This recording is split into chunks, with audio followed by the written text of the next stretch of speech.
Shalom. Greetings, everyone. I hope this will be a good one. A break from the norm. What I'm going to do is I'm going to walk through this Hangout.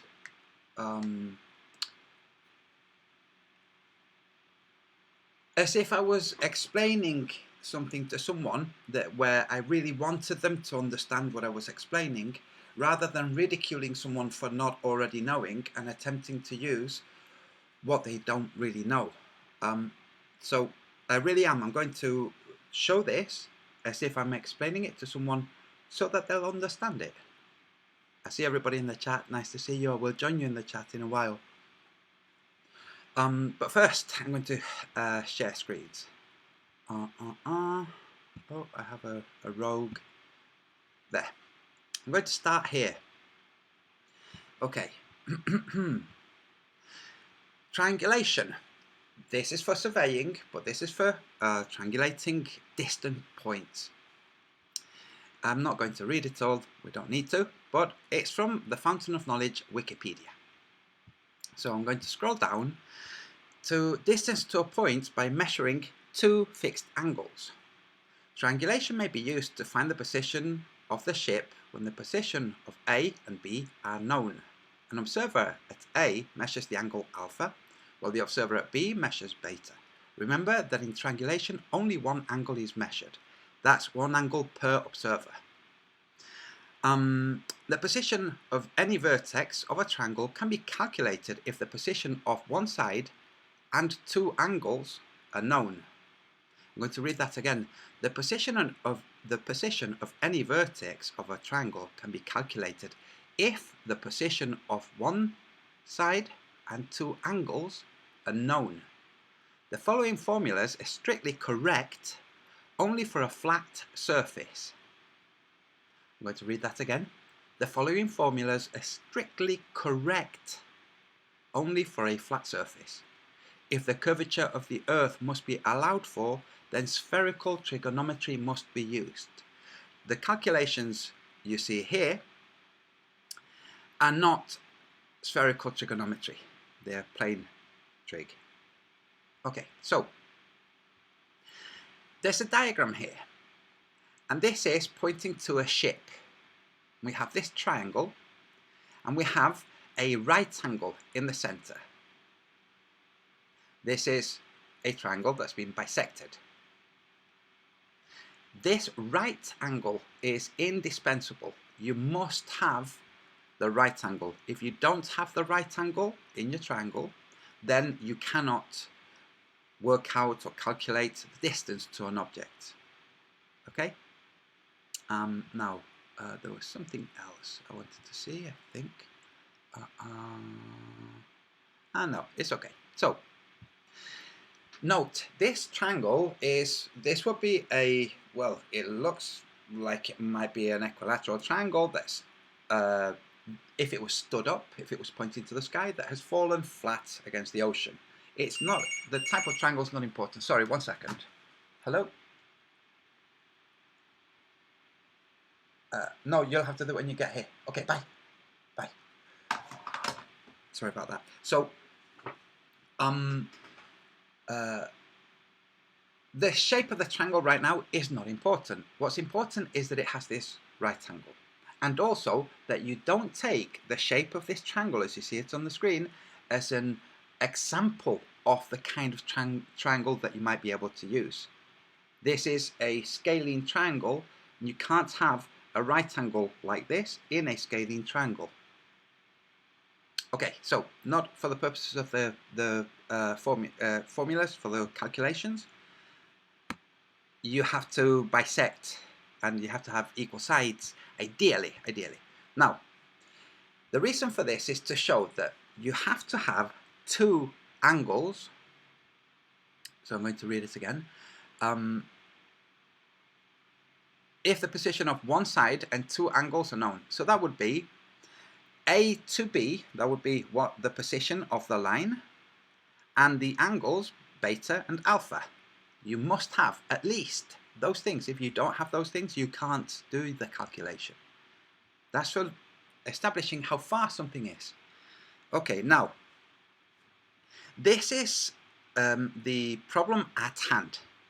What we're seeing here is the path of the ISS, which would transit the moon. And what we're seeing, this thin line with this green pin, that's the path through, well, over the land. Okay, if you were on this path, the ISS would pass directly overhead. Directly overhead. If you were on this path. Okay, so another way of explaining this is, if you consider the line that goes through the screen, that blue line, as the nadir, the lowest point. Okay, we're going to double check now with Mooncalc is set to the same date and the exact time. We're going to go back and note that it says here, if I zoom in, that the azimuth would be 234.4 at that time. The azimuth will change, but at that time it would be 234.4 degrees. Now we go here to Mooncalc, we look at that time, and we see that the moon is indeed at 234 degrees. It's 234.34, but that's just a fraction under 0.4. Okay, so 234 degrees direction to the moon. If I zoom out, you'll see we're in the same location. This isn't some other location. Okay, and now as I zoom in, we'll see again the features. This really is that location. We'll see this better in a moment. Now, we go to here. This is that location. This is the problem at hand. This triangle that somebody thought they could make, just construct this triangle out of two different triangles, neither of which could be established to have a right angle triangle, a corner. Well, we'll see. I will show this absolutely irrefutably.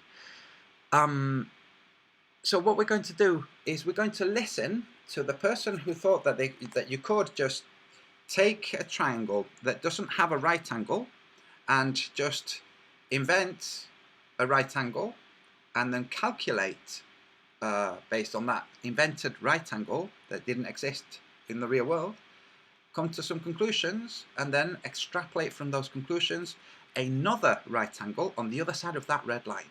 So first, I will point out that the red line is not halfway through that green line. We have the green line and, well, that red line.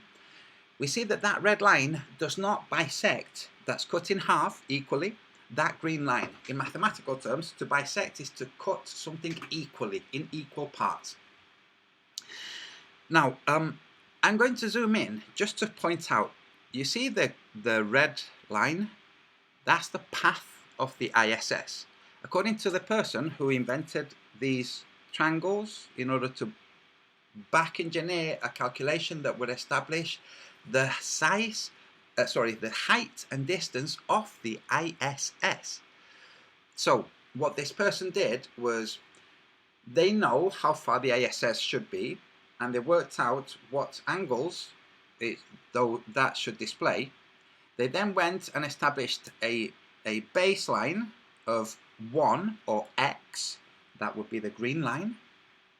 That's baseline, didn't have any angles, but extrapolated the critical angles, which would be the angles at the peak of the triangle, the point where the ISS would be, where these lines would cross.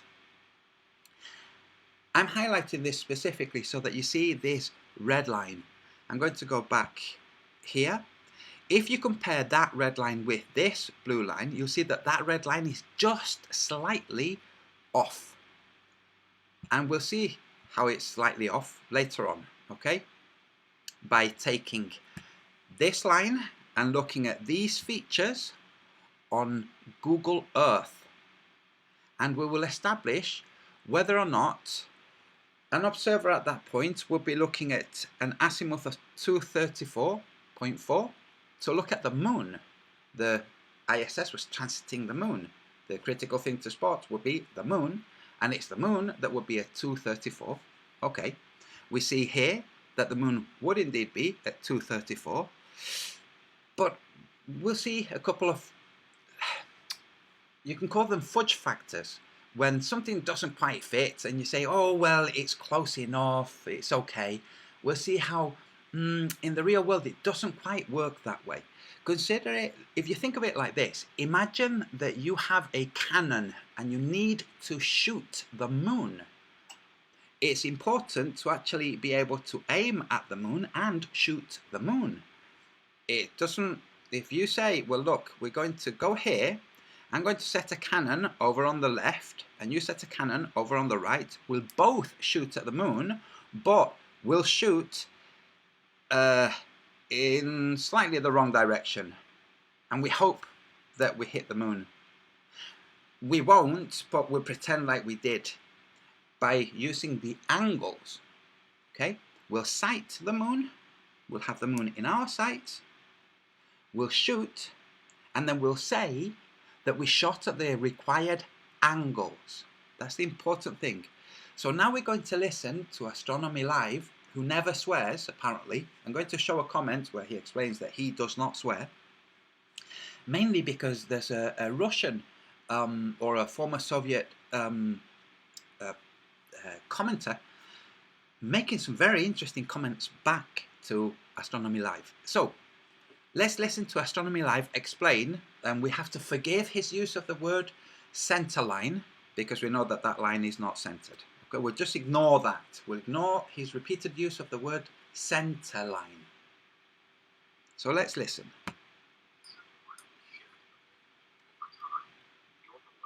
Published at the space station were from a few hours before the actual transit occurred. We're not really trying to measure our actual distance to the center line as much as we are distance perpendicular to the path the space station took. That's the critical part. I'm going to play the rest of it, but the critical part you can see from the white lines that are drawn to that red line. So you have the green line, an observer at one end, an observer at the other end. You have a distance, obviously, from those observers to the red line along that green line. But that's not a perpendicular junction. So Astronomy Life wants to have a perpendicular junction so that he can say that's your right angle triangle. Unfortunately for him, as we'll see, that would miss the moon altogether. That perpendicular angle would entirely miss the moon. But let's continue. The center line just gives us a way of measuring that. I was positioned in the parking lot on the right side of the map. Red was positioned on the walkway on the left side of the map. The green line is the direct distance between myself and red. We tried to position ourselves as perpendicular to the center line as possible, but for logistical reasons it wasn't possible to get it perfect. When somebody is struggling with reality, and reality doesn't really want to match their perception of it, they might do something like this and say or claim that having done this observation precisely and exactly was logistically impossible. You can see if you go to the point on the left, on the green line, go to the point on the left, you see from that red dot a white line which is perpendicular to the red, and you can see how if you followed that white line from the red dot towards the red line, across the red line and further over, you can see that, well, you'd reach a point where you could position camera 2. In fact, you could find a point that would be equidistant to that line and position observer 2 there. It's not logistically impossible at all. In fact, it would be very easy to do. But let's continue. For the purposes of determining our baseline, what we really want to know is what the distance is from each of us to the center line, and then add those two numbers together. Sorry, I should say. Or you could do it the other way around and go from the red dot at on the left across that green line, follow that green line across over to the left.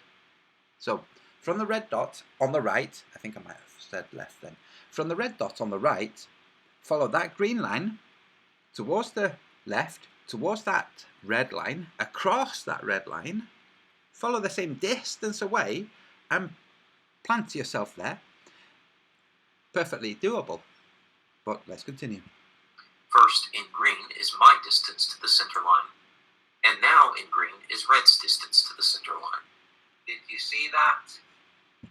Now, what you're about to hear is me explaining one way in which their observation was wrong. I'm going to sit back and just listen. Now, I think the way I explained it was not in a condescending way. And I'm highlighting this condescending tone because I really am hoping that people will understand. And some globelings will listen, hear the condescending tone coming from a flat earther, which is obviously an inferior being because they're a flat earther, and dismiss it. They don't appreciate the tone. So I'm addressing people as if I really want them to understand. So we're going to listen to this, then we're going to listen to Red explain in his way. Try to explain in his way. We'll highlight the assumptions, the errors, the mistakes that he made, and then I will illustrate those mistakes with diagrams. So let's listen to this. It's not very long. It was 668 meters. That was Astronomy Live. 668 meters. Res Rhetoric was 451 meters from the center line. Therefore, that was not a center line. Let's go over the triangle that they were using, that they dropped and replaced with a isosceles triangle. Let's see whether or not this was scalene. Here you have the baseline. You can go back and watch it in the video. Here's the baseline. Here's the center line where the ISS transited. This was the location. This is slightly exaggerated for ease of interpretation. This was the location of Astronomy Live. This was the location of Res Rhetoric. Between Astronomy Live and this center line was 668 meters. Between Res Rhetoric and this center line, this transit line, was 451. 668 versus 461. The distance between them was 1,129. That's 217 larger, this distance, than this one. Okay? Now, here's 451, and this is correct to ratio. I have a technical rule. Here you are. So this is a technical rule. This is to ratio. Between here, and you see where I'm pointing, between here and here, 451. Between here and here, 668. Can you see how this is not an equilateral nor an isosceles triangle? Can you see? Here's the vertical line. I'm going to make it extra clear. Can you see? Pause it for a second. I gotta say something. They made. Hang on. I'm gonna have to mute myself because this is being piped through my fucking computer. Okay, hang on a second. And go. Okay, yeah. They're offset. But notice how that line coming from the apex down to the baseline, Antonio, still results in two 90-degree angles? Almost. You see, this is the problem. They can't understand this problem. There isn't a way of making a 90-degree angle on those triangles. And I will show this absolutely irrefutably with real-world data. Data they should have incorporated or taken account of. If they had, they would have maybe scrapped the whole thing altogether, or at the very least, positioned themselves correctly to be perpendicular to that transit line. It's like, you can still do the right angle trig? No, you can't. I will show it. Holy shit! That person who just swore was Astronomy Live, who does never swears. He swears worse in this at another point, but I'm not sure if I'll play it. Never mind. Yes. Anyway. Thanks for mentioning that. I was about to. Back to this. More bullshit. Hang on. We gotta get through this. Make sure it's pointing lower, back to the top. There you go. This is the triangle they were working with. They dropped this and replaced it with an isosceles triangle. That's for Mr. Hubbard out there. This is the triangle they were working with, which is the result of these figures. This triangle, not an isosceles. Now, where I'm pointing at that triangle, that's their constructed triangle. That is not really the situation that took place. That's just that's an invented triangle, which makes two invented triangles with right angle corners. This is a scalene triangle. None of the sides are the same length. You cannot make a right angle triangle out of a scalene triangle and then double the distance to establish anything.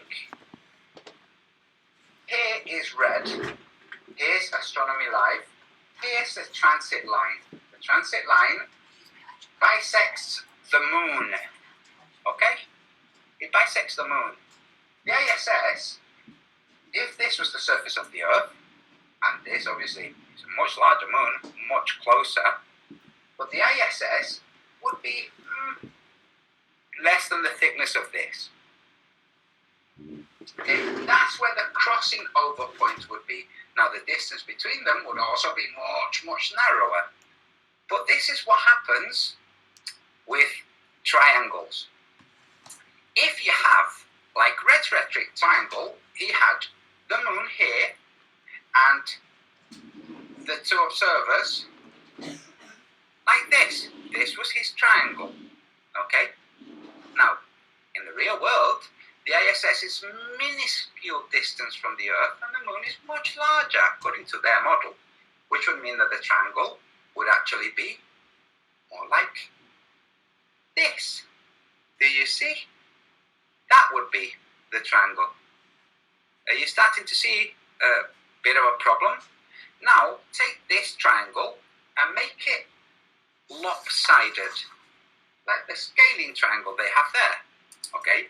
So make this side longer and this side shorter. Do you see what happens? Just with a in fact, I'll do it much less, okay? I'll just move it a tiny bit here and a tiny bit there. Can you see what happens? We would have missed the moon altogether. Here, I have a slightly less acute case. Here's Astronomy Live. Here's the ISS. This is the crossing over point. They're parallax. This point here. Here's Astronomy Live's ISS on the moon. And here's Red's rhetorics. If you look at the footage, you'll see that there's only a minuscule difference in terms of center line and their transits, their respective transits. You'll see that they're not actually centered. They're slightly biased to one side. Okay? When you have a scaling triangle like this, and you're measuring something that's very close to the surface of the Earth, what happens is, this is what happens. Why am I holding it so rakishly? Because we're talking about an incredible distance away. That's it. The moon is supposed to be at a huge distance away. So when you have a triangle like this, where the pivot or this point is very close to the base, very close to the base, you see what happens here? Now if you take that triangle and you make it lopsided like this, or even worse, like this, see how much this moves? Their experiment was a failure and they don't understand because they didn't quite grasp the concept of scaling triangles. Okay, that's good enough. I think we have enough to debunk it. So now I'm going to move ahead to Red, trying to explain. So I'm moving ahead to here. This is Red's, we're going to see Red's hands do some, well, he's done a little drawing and he's going to do a little bit of math. Notice. Okay, so we're going to go ahead and do some very basic math. You know, the math that Antonio decided not to do, mainly because he's a fucking idiot, but regardless, let's go ahead and do some math here. Okay, so what I have here is a representation of a scaling triangle, obviously not drawn to scale. It looks about, it looks isosceles to me, but he's got different lengths here, so yes. Okay, we'll forgive that. But this will be enough for our purposes here. So here's what we got here. On my original video, Here we're going to pay attention to any assumptions that are made. had a value for the distance between the ISS and us being the observers, correct? And that distance was what, Jared? Do you remember that distance? Because you did watch this video. So what's going to be discussed right now is an assumption. Which distance? I was paying attention to the chat for a second. Something you don't do. Oh, okay, yeah. What was the distance between the ISS and us as observers? Not the distance between the ISS and the ground, but the ISS between us and the observers. I don't remember the exact number, but in kilometers, it should have not have been much longer than above the ground. It was, okay, I'll just go ahead and answer this because someone doesn't remember. Okay. Hey, I haven't been awake too long. Fuck you. That person was Astronomy Live, who in comments says he doesn't really swear. Okay. Okay, so in my original video, where I just assumed that we were dealing with an isosceles triangle, I had a value of 524.73 kilometers. So what we just heard was there was an assumption that they were working with a triangle that can be bisected into two right-angle triangles, and that assumption rendered what the math says would be rendered for an object at the distance they're assuming that object to be. So this is just confirming the assumption. That was the distance between the ISS and us being the observers. So I'm just going to write that number up here.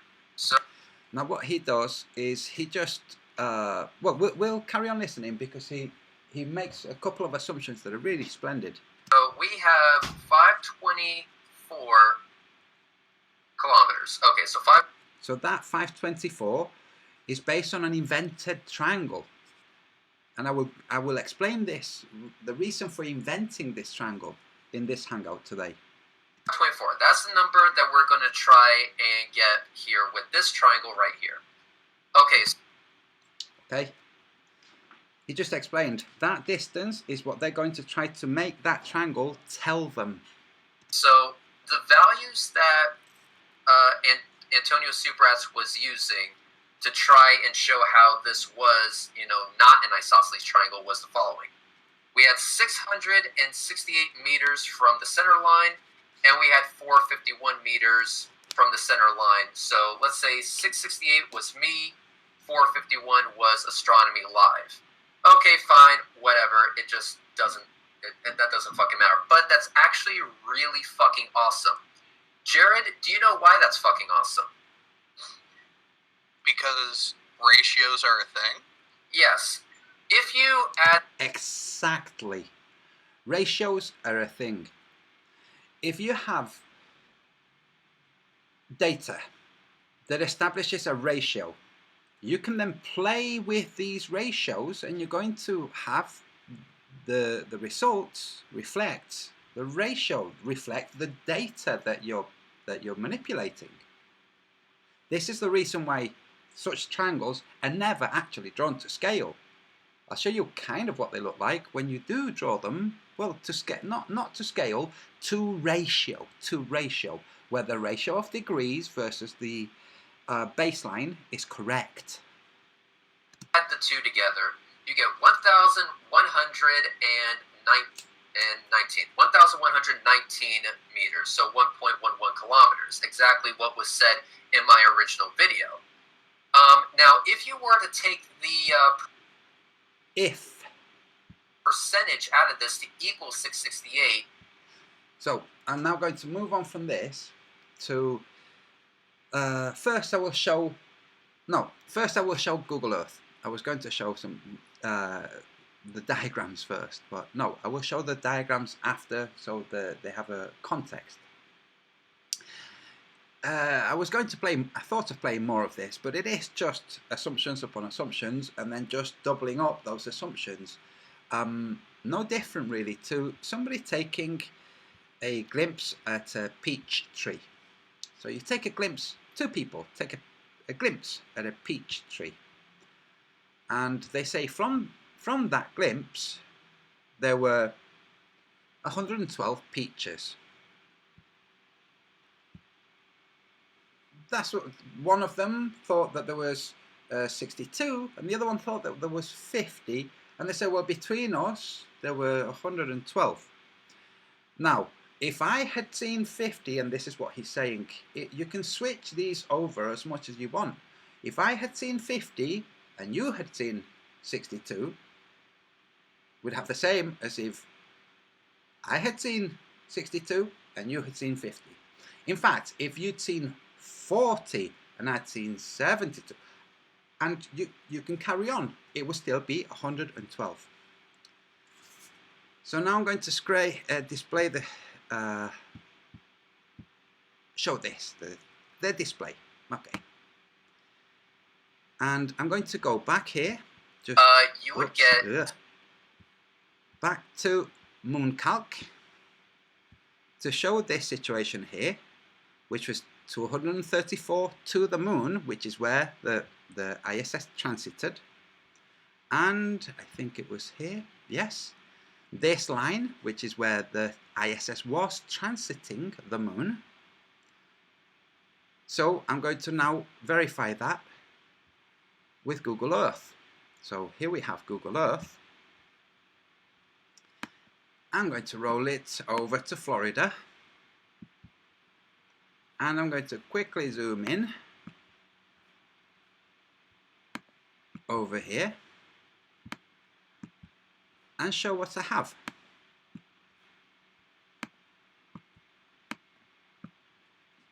This line, this is where they were making their observations, and I'm going to go back here and show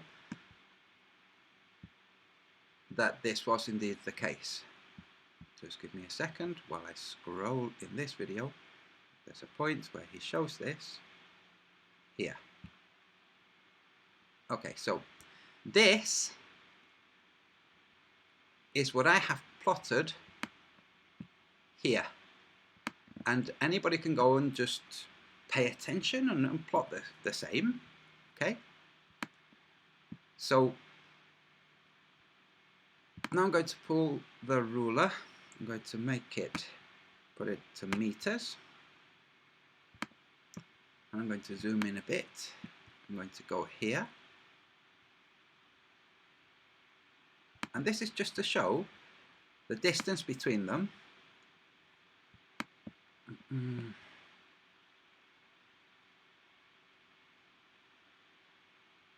1,000. Oh, wait.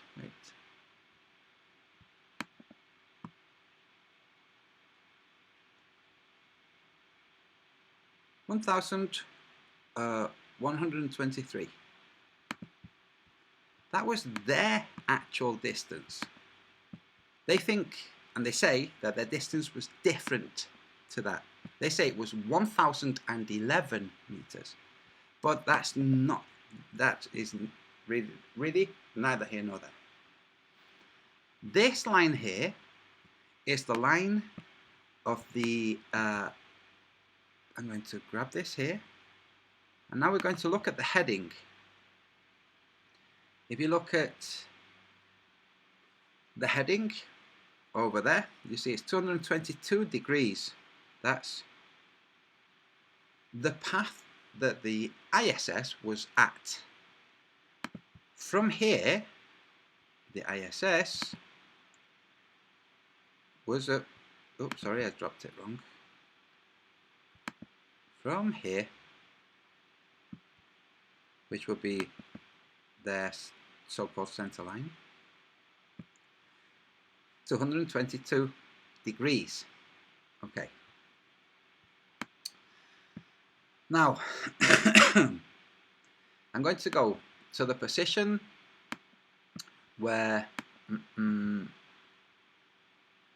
Astronomy Live was. And I'm going to just trace this red line. It's 234 degrees. That's correct for an observation of the moon. Okay, you can see right there at the top left of your screen, that's 234 degrees. That's great. Now let's go over to red, who was here.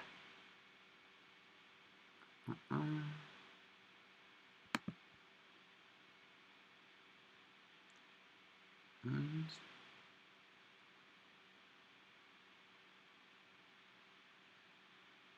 Wait a second, I think.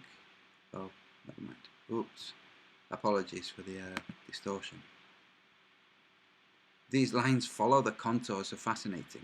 Again, 234. There's a small separation, but don't worry, that's more to do with the orientation of this, the program. 234. Okay, let me do that again for the, in case there are any doubts. Okay, 234, which is right for an observation of the moon. Now, I'm going to pan out and just point something out. You remember where Astronomy Live explained about making their lines perpendicular to the transit line? I'm now going to draw, just quickly, what they were aiming for, which was a line perpendicular to this, which would be from here, and I'm just going to do it roughly, would be something like, it's difficult to do because we're at an angle, but it would be something like this for him, and from Red's position it would be something like roughly like this. That's because they're not at right angles to the path of the ISS. So their triangles were based on, well, an entirely different observation, based on this 90-degree situation here, a situation they did not have. Now, I'm going to zoom out and highlight this line and this line. You might have noticed, some of you, that there are two lines here. That's because well, you'll see why. It was pretty tricky. Okay, from here, I'll just grab here. I'm going to zoom out and go, well, all the way out, and all the way out to here. I'm going to turn that into kilometers. It's roughly 315 kilometers. This is the ground distance to the ISS. I just grabbed one of the observer's lines. You can see the other observer's line just underneath it. It's the red line. When I zoom in, you'll see. Okay, that's the other observer's line. This other line here is the ISS's transit line. This line is the ISS's path. This means it would only really, given this spherical world that they think they live on, would only really be possible to bisect the ISS's path if it was here. Just there. For this observer, which would be Astronomy Live. You see, this is the path of the ISS's transit. I showed this when I turned over to Google Earth. I plotted this as it's plotted on their map shown by Red's Rhetoric. I'm going to show it now, and I'm going to show a few key points to keep in mind. Okay, so I have to scroll back to here. Okay, so we're now plotting this line. This is the line I've plotted. This is the line we're now confirming. First, we're going to look right down towards the bottom. There's a small pond here. It goes just over the top. Diagonal bit. Just there. Okay. It meets this road at the corner. Okay, so I'm going to expand. It meets this corner.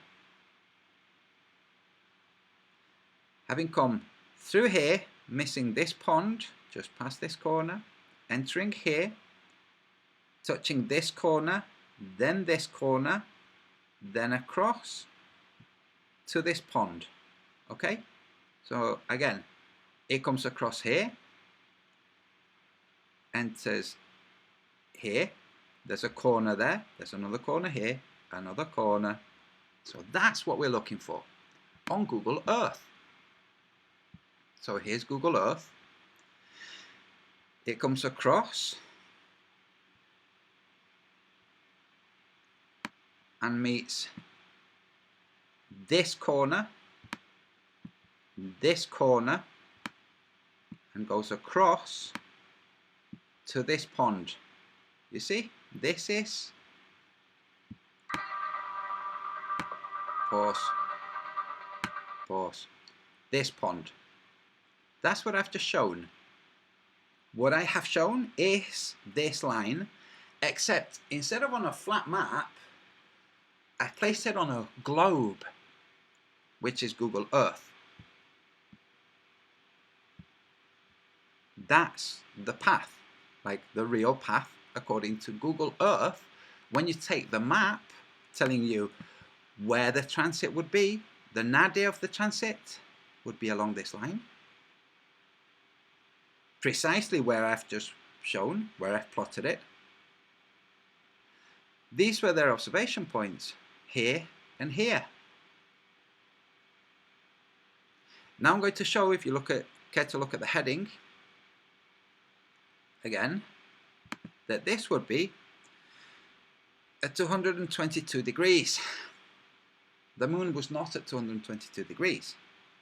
The moon was at 234, which means if you'd been here looking for the transit by following this line, you would have missed it. You must instead look towards the moon, which would be 234. So I'm going to take this to 234. Okay. That's the direction to the moon. That's the direction for Astronomy Live to the moon, 234. That's the direction for Red's Rhetoric to the moon, 234. This is the path of the ISS. Absolutely impossible for Red's Rhetoric. The yellow line that I'm pulling now is Red's observation. And we're comparing it with this line here, which is the ISS's transit through the sky as it crosses the moon. At the distance that Astronomy Live said the ISS was at, we're talking this distance between Red's aimed camera and the ISS. That's what we're talking about. That's how much of a discrepancy we're talking about. 63 kilometers.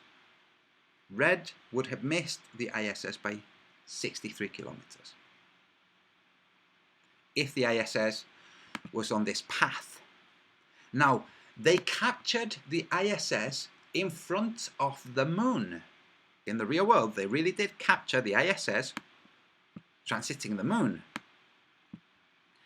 They didn't bother checking these angles. See, this angle here was not checked. This angle here was not checked. Now, if we go back, where was it? Give me a second.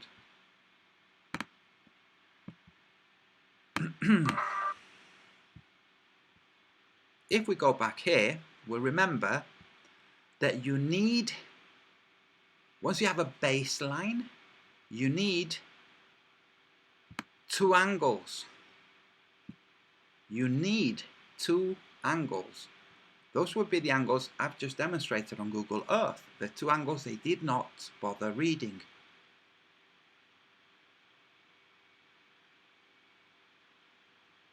That's kind of important because this is to establish the distance to our point.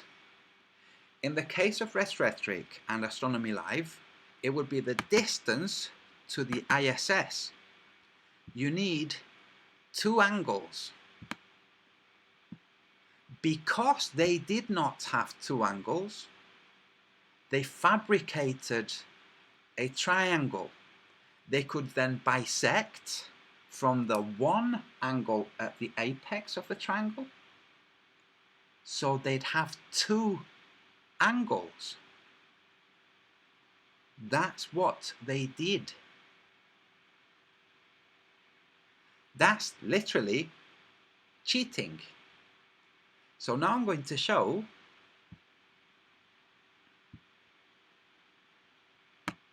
how they cheated.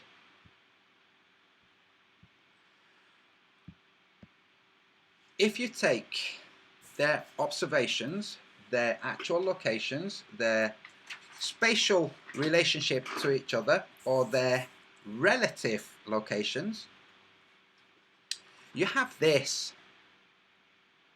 Okay? This would be Astronomy Live, and this would be Res Rhetoric. Okay? This is their relationship, not the heavy, not the bold line. Okay? Sorry. The bold line would be their relationship, not the light line. Okay? Here it says 90. Oops. Look at the degrees. 85 degrees and 95 degrees. This is how much compensation would have to take place for these two lines, or these two angles, to be 90 degrees. You can't have a triangle with two 90 degrees. That's literally impossible. Logically impossible. The angles of a triangle add up to 180. Two 90-degree angles make 180. But a triangle has a third. So this is the situation they really had in the real world, which is why they did not establish their angles.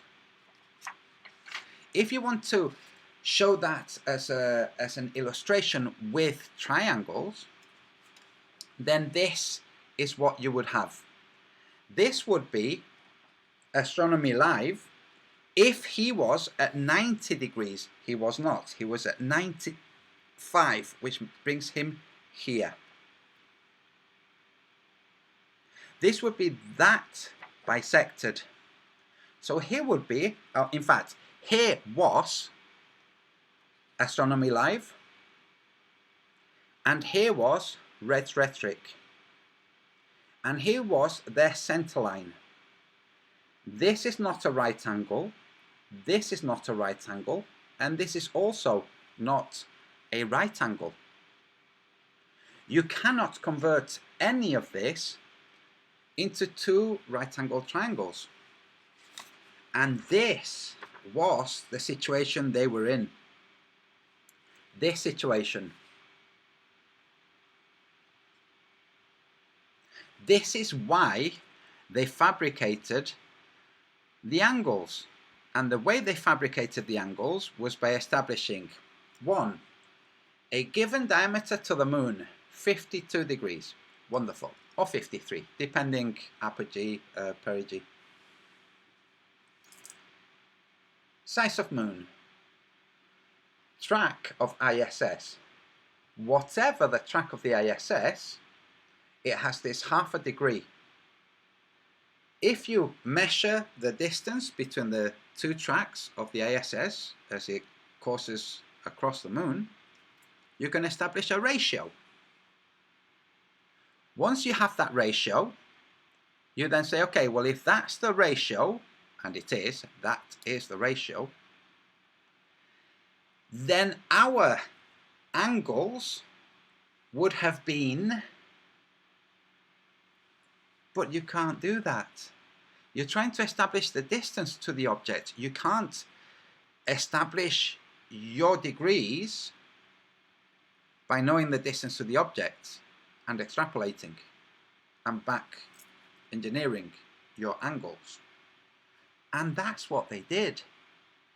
You see, when they have 0.1212 degree, that's their angle at the apex of their triangle. They then bisect that for the equation. I will show you the equation again.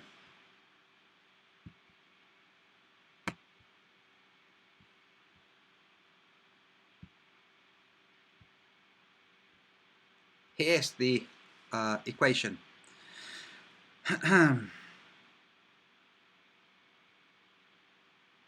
This is the distance between A and B.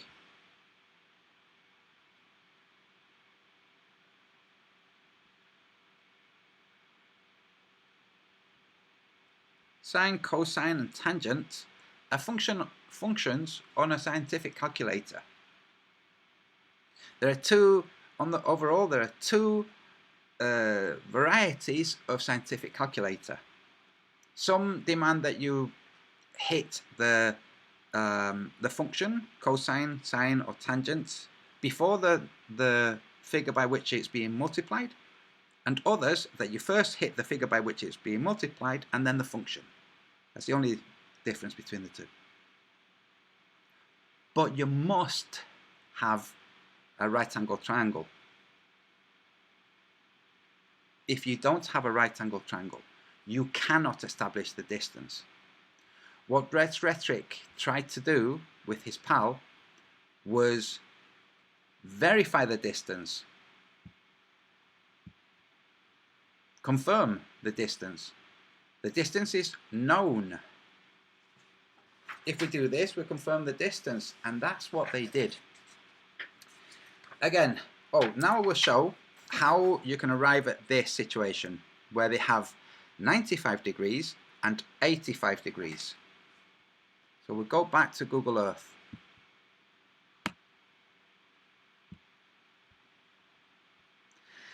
This is their situation.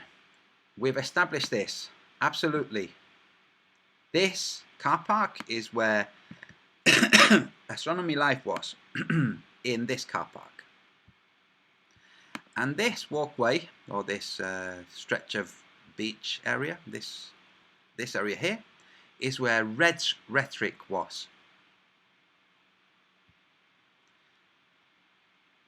This, if they were both absolutely parallel to the moon, so if their line of sight was to the moon, then, and on the globe, those would be almost indistinguishable from parallel, then they would have had 90 and 90 for their degrees. You can't have, let me grab another function just to make it pretty. Here, you can't have 90 and 90 in a triangle.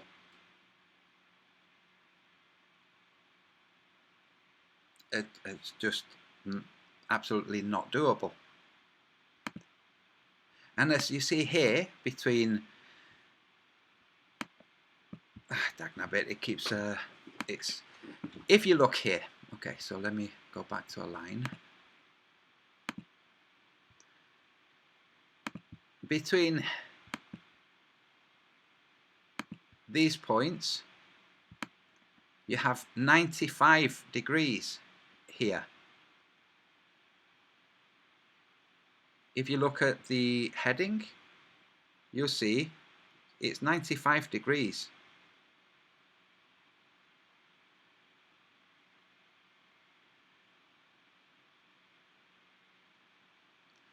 Which makes this 85 degrees.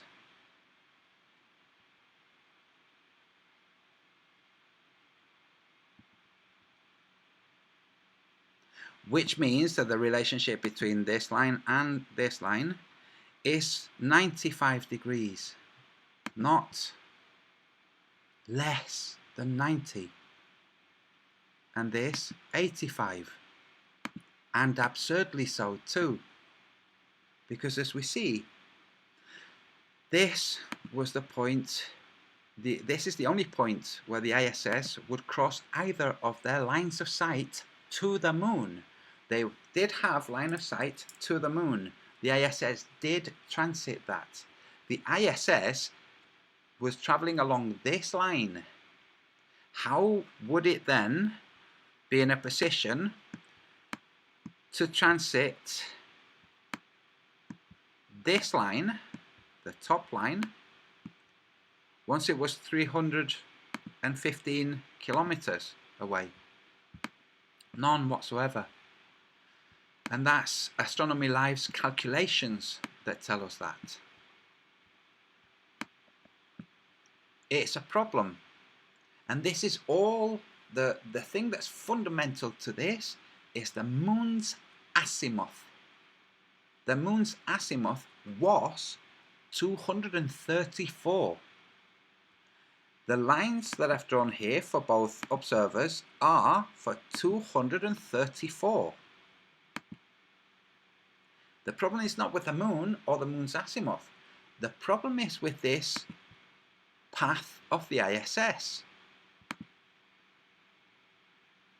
And there will be people listening thinking, well, what must have happened is Red must have been looking in this direction up into the sky, and Astronomy Live in this direction up and to the sky, and their path crossed. It's like, no.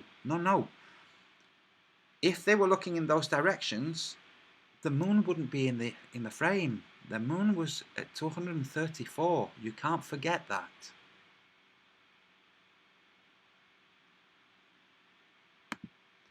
This really is the situation. This is why you can establish without any shadow of a doubt that Red's Rhetoric and Astronomy Live did not have a bona fide scientific, by any means scientific, observation of the ISS. They had an observation of the ISS, yes. Did they establish anything from it? How many frames it took to cross the ISS, what time it took to cross the ISS, that it was the ISS, that it had the moon as a background, but other than that, nothing. They could not establish the speed of the ISS, because to know the speed in comparison to the half a degree, you have to know its distance. Nothing. They established, in terms of scientific equations, nothing. Nothing at all. Now, I'm going to go, just bear with me.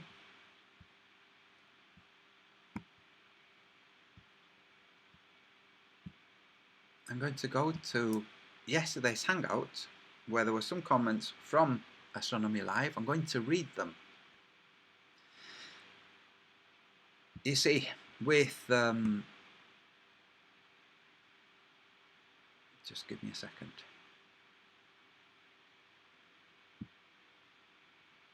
When people lie, they're afraid of being caught in those lies. If they're usually, I mean, even narcissists are afraid of being caught in their lies, because if they're exposed, then their source of supply diminishes. But even if it means getting a boost, people who lie fear being exposed for having lied. So what I'm going to do is I'm going to read Astronomy Live's comments, my comments, and this other man's comments, Vladimir. I'm going to read them all and show them, because Vladimir makes some very good points.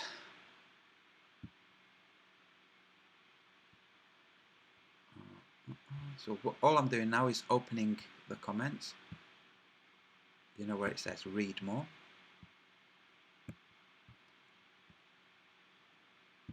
Okay.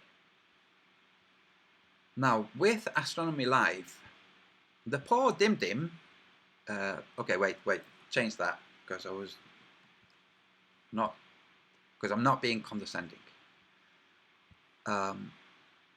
Because the man is afraid of being caught having lied, he tried to mask his lie. And the way he tried to mask his lie was by producing something and making it available for people in an attempt to give the appearance of legitimacy and openness, sincerity. Like, here's my data. Unfortunately, the data showed that he had flipped the image. Now, the accusation was that the image had been flipped. First, there was just a comment by yours truly that the ISS is transiting, going past an observer. It should show 3D motion.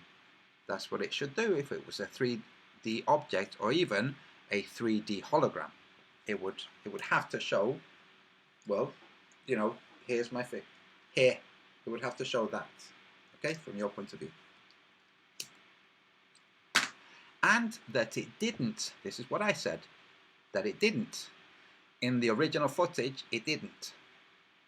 It showed, it came into the frame like this, it remained in the frame like this, and then it got all kinds of warped. Okay. What Astronomy Live did was stabilize the footage and try to take all the frames that would show this happening. Okay? He's got footage, and Retrorestrict too, of the ISS much more clearly doing this past their point of observation from 2 years ago. But because he was caught and was vexed, he didn't think, well, I'll just show this and say, look, here's the footage. Unfortunately, the footage from 2 years ago, it doesn't show the correct. I'm trying to think from your point of view. Oh, here. Oh no. I'm showing something to the camera whilst I'm displaying screen. Never mind. A flyby.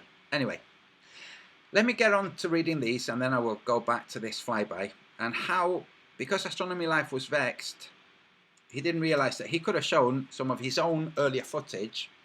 There's an error in that footage, which is that the whole thing is recorded inverted, which at the face value is nothing. But if you don't explain this, and somebody says, well, this is not right, it's not working like it should, and you then flip it and say, but I have not flipped it, and then the person that's objecting to it says, you flipped that, and they say, no, I haven't, look, here's my code, and you look at the code, it's like, dude, it's right there in the code where it says flip. Anyway, that's because he was vexed. We just heard him swearing in the previous hangout with Retrorestrict. He swore twice. I'm not going to repeat what he said. I've said much worse, okay, but I'm not a hypocrite. Now, I'm going to read his comments, mine and Vladimir's. We'll see how he paints himself as somebody who does not swear. Okay. Now, starting now, Astronomy Live writes, I did not add anything that wasn't in the original footage. The stabilized footage was labeled as such, and we did not take down the original unedited live stream video. Believe it or not, writing software to select the best frames and present them in a stabilized video does not make me a hoaxer, a liar, or a fraud. All of that is true and has no relevance whatsoever. Nobody said that he had pulled the original video or anything like that. All of that is padding. Now, let's continue. The raw, unedited footage is still available and still disproves your claim that the orientation of ISS did not change during the pass. I make this software freely available, and I frankly deserve an apology from you for your false accusations. My accusation was that he had flipped the image. So I reply, hey fraud, remember the part where, after having added the line to flip the image, you categorically stated that your program did not flip the image, even though you typed flip into the code to, well, flip the image. And then, after we caught you and showed everyone how you'd added the flip, you admitted to having indeed added the flip. Well, that. And I can see from the rest of your newly updated code what you did to enhance the image further, despite rendering between passes.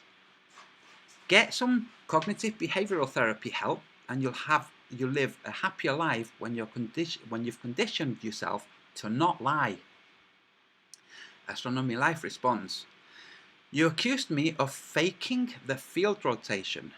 The apparent flip of the space station over the course of the footage, which you initially claimed didn't exist in the footage. I didn't fake that flip, and that is not what the flip command does. I did not enhance the images. I simply saved the best frames. It's absolutely disgusting that I have to deal with defamation from people like you who claim I fake my footage. So we're going to go back over this. You accused me of faking the field rotation. No, I accused you of flipping the footage. The apparent flip of the space station over the course of the footage, which you initially claimed didn't exist in the footage. That's not quite a coherent sentence. Unless you're establishing that that's what you think I accused you of. Now, here's the thing. The apparent flip of the space station over the course of the footage. There is no apparent flip of the ISS. Okay. So this is just, again, padding to disguise something. I didn't fake that flip. And that is not what the flip command does. He knows very well that the accusation was to having flipped the footage. I showed how he'd flipped the footage. He acknowledged having flipped the footage, but he can't accept his own actions.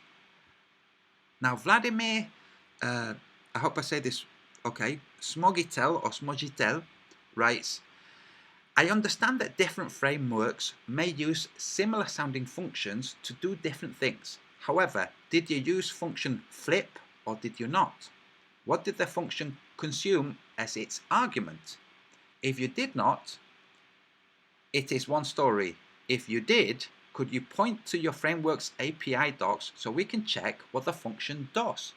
Also, if you did, what effect did you expect from calling that function? Thanks. There is no reason to talk generalities or insults. We can get to nitty-gritty specifics and sort this out. Then I respond, fraud. The words faking the field rotation never came from my lips, which is true. Any of you can scour my Hangouts and see whether I said those words. I hadn't. I accused you of flipping the image. You flipped the image. You claimed you had not flipped the image. You acknowledged having flipped the image. You unflipped the image and stated you'd unflipped the image. This is why I suggested you try cognitive behavioral therapy. Your cognitive functions are failing you in 1, not perceiving your own actions, and 2, believing that others also don't perceive your actions. As for faking the flip, you've invented that in your broken mind. Everyone saw the genuine flip your program executed after you typed that flip code and then forgot you'd coded that. Astronomy Life responds, you don't know the words field rotation because you don't know astronomy, but that is what you described missing from the original footage. You claimed ISS should appear to gradually change orientation in the video. That is what the original video shows. My stabilization program just makes it clearer, and the flip command has nothing to do with it. I am not a fraud. Stop lying about me and my software. The CV2.flip command did not create the gradual rotation you originally claimed was missing. If you now deny claiming that, you are a liar. I am not denying claiming that.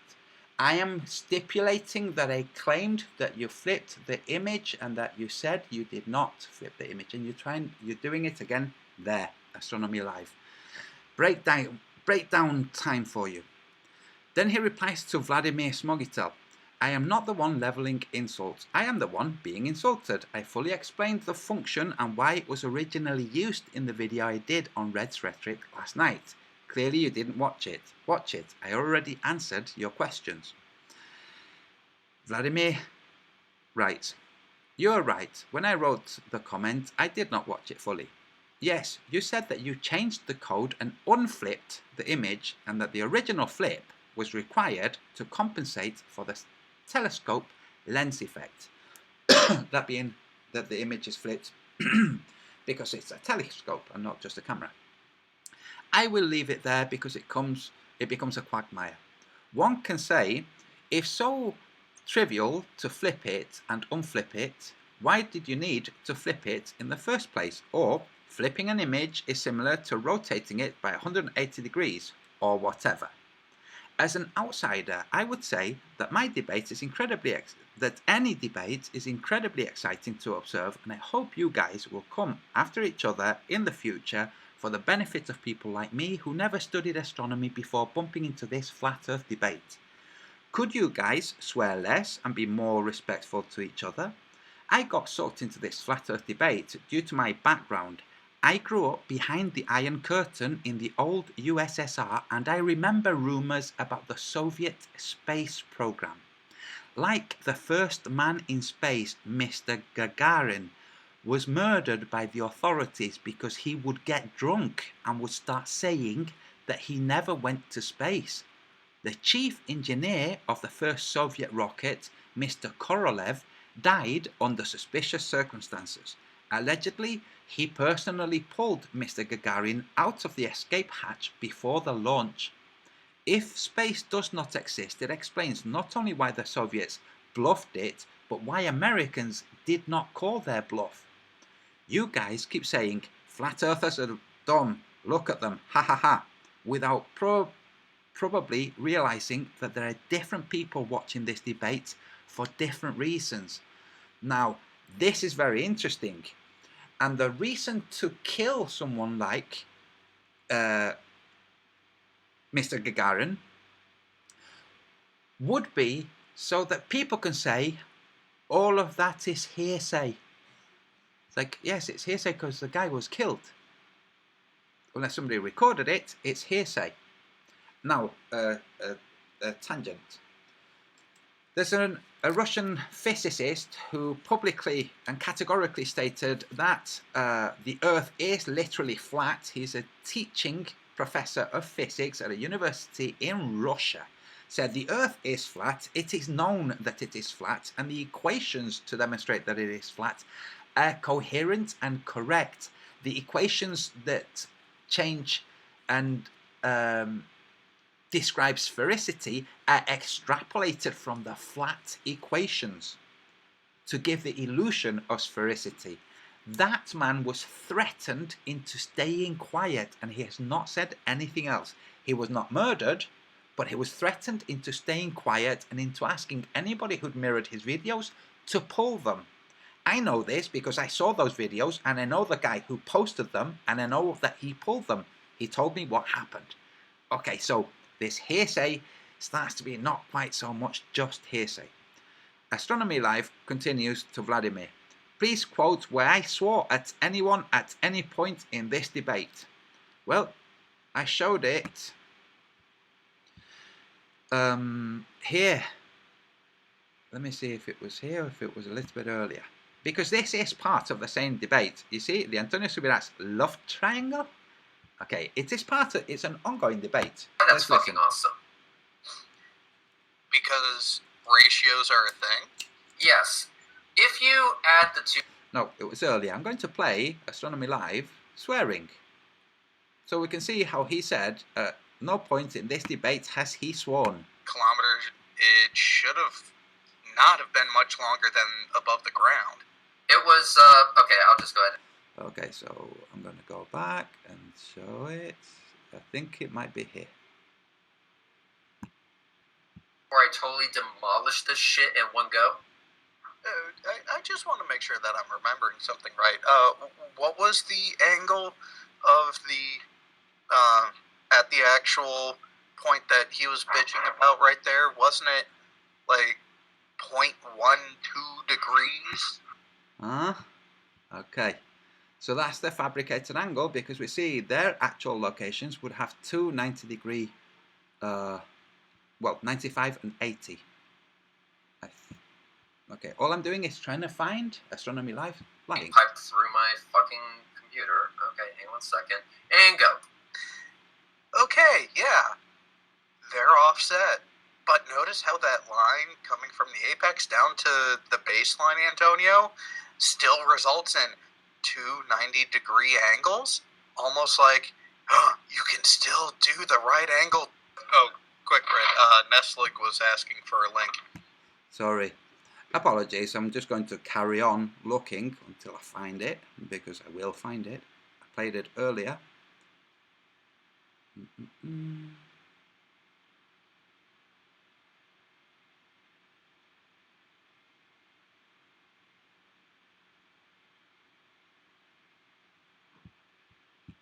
Piped through my fucking computer. Okay, hang on a second. And go. Okay, yeah. They're... Do you guys want to say anything before I totally demolish this shit in one go? I just want to make sure that I'm remembering something right. What was the angle? But in kilometers, it should have not have been much longer than above the ground. It was, okay, I'll just go ahead and answer this because someone doesn't remember. Okay. Hey. Here it comes. Listen. I haven't been awake too long. Fuck you. Okay, let's go back to how he doesn't swear. Please quote where I swore at anyone at any point in this debate. I just showed it. And it was at Red's Rhetoric. Okay, so Vladimir continues. Come on, when I say you, I meant you and your friends. Red's Rhetoric has a dirty mouth. Maybe next time, before the show, drop a hint to be civil? Yes, guilt by association. I am not perfect, writes Vladimir Smolitov. Logosys jumps in. This is a known, not very intelligent person. Very opinionated, despite low intelligence.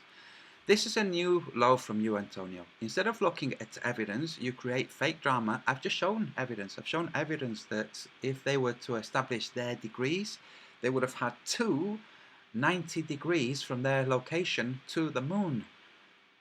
I will show it again shortly with Mooncalc, and that doesn't allow for, well, a triangle. You can't have two 90 degrees, but you can't have a straight line with 90 degrees at the end of that straight line and that be a triangle. It's just, you can't. Okay, so it does rotate before flip and it does rotate after flip. But no, don't look at that. Focus on this flip thing. You can safely dismiss whole footage. You are sick, man. Okay, then Mr. Bozohead writes, George formally sounds like you're triggered much. Bitch made. I don't know what that means. Green Grub. Forget the flip or not to flip. Does the ISS always slowly rotate arse over tit to remain belly to Earth during orbit, or does it constantly fire thrusters to nose down? You know, like modern fast jets do. Please explain for us dim-dims. Cheers. Astronomy Live replies, it does not need to fire thrusters to maintain a consistent altitude with respect to the nadir point, nor does doing so negate the change in apparent orientation as it passes from horizon to horizon for a ground-based observer. What's this? The apparent orientation. This is a problem for you. I've just picked this up right now. Nor does it change its apparent orientation as it passes from horizon to horizon for a ground-based observer. You actually have footage from 2 years ago showing that it does change the orientation, but never mind. I take it that Astronomy Live is vexed and not quite in control of what he's thinking and what he's writing and how the world is reflecting his actions. It uses control moment gyroscopes to maintain its desired altitude, and attitude, correct, of course. And that attitude normally keeps the coupler facing the nadir throughout the orbit while the solar panels tilt to face the sun. That is why the panels look face on as ISS is rising just after sunset, but a knife edge to me when it's straight overhead. The line between me and ISS is roughly perpendicular to the line between ISS and the sun when it's straight overhead, just after sunset or just before sunrise when ISS is visibly illuminated at my location. Wonderful. He then replies to Vladimir, if you mean red, then say red. If you mean me, then say me. Well, Astronomy Live, I've just shown you swearing in this debate. After telling Vladimir that you don't. I don't accept guilt by association. Now it's no longer guilt by association. Now it's guilt by action. Okay, you are guilty of swearing. And now you're also guilty of being a hypocrite by proclaiming that you do not swear. I am very conscious about avoiding foul language, and I would appreciate your honesty about that fact. I did scold Red for some of the antics, reminding him that he won't be invited behind the scenes at NASA's social media events precisely because of that. I don't know him, though, and all I can do is control my own behaviour. I do not accept guilt by association, though. I set a positive example, and it's up to others if they want to go that way or not. Jeff Dumas writes, can you see why you now have a credibility problem? That kind of thing sticks with you. Antonio, to me at least, doesn't have a credibility problem. Okay, I didn't realise that this was going to be praising me. I feel uncomfortable by praise, just to let it out there. Okay, but never mind, I will carry on reading it. He wrote the Book of the Sun. He puts his face out there. He doesn't hide, and he willingly goes toe-to-toe with globe earthers without fear. Why? Ask yourself that. If he doesn't know what he's talking about, he would have been debunked by now, easily, that is, if you guys were right about the shape of the Earth. You haven't. On the contrary, the globe folks are the ones being debunked regularly. Then Astronomy Live writes to Jeff Dumas. He refused to debate on the Modern Day Debates channel. Oh, that's not willingness to go toe-to-toe. He's forgotten, unless he says it later on, that I suggested we debate instead on Simon Dan's channel. Okay. So, that's not willingness to go toe-to-toe. No, that's false. But we're hearing this from somebody who literally confuses his actions, his further actions based on his former actions, and acknowledging those actions and corresponding actions, and just deletes all of that from his mind. I show my face, I provide my source code, and I do not take my footage. I do not fake my footage, sorry. I did not fake the change in orientation of the space station. Yes, you did. You flipped it, literally 180 degrees horizontally. Did not fake the change in orientation of the space station, and I do not have a credibility problem. Yes, you certainly do. How dare you? Unlike Antonio, I actually put my money where my mouth is. Oh, you think I haven't spent any money where my mouth is? I actually tracked and filmed the space station using software I wrote myself, and I provide the source code for all to see. Antonio owes me an apology for calling me a fraud and accusing me of faking my live streamed footage. No, I accused you of faking your... You put live footage up. I called an objection to it. You then manipulated that footage. I accused you of having manipulated the footage. You said you hadn't manipulated it. You then acknowledged that you had manipulated it, and now you're just dancing a very merry dance. It's disgusting, Jared. Okay, so now I'm going to go to, back to Mooncalc.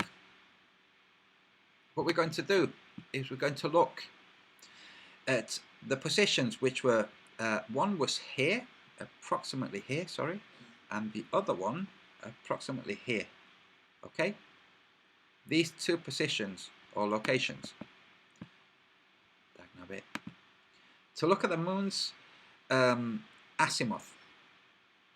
So first I'm going to pull up Red's Rhetoric's thing. No, actually I will pull up Google Earth, where it took a while for placing those locations. Okay, so we have this bend in this, I don't know, estuary, this small lee, just here, okay, across from this region here, and okay, so here, I'm just making mental notes for myself. Okay, so that would make it approximately, I would say here. Let's see, yeah, that looks about right to me.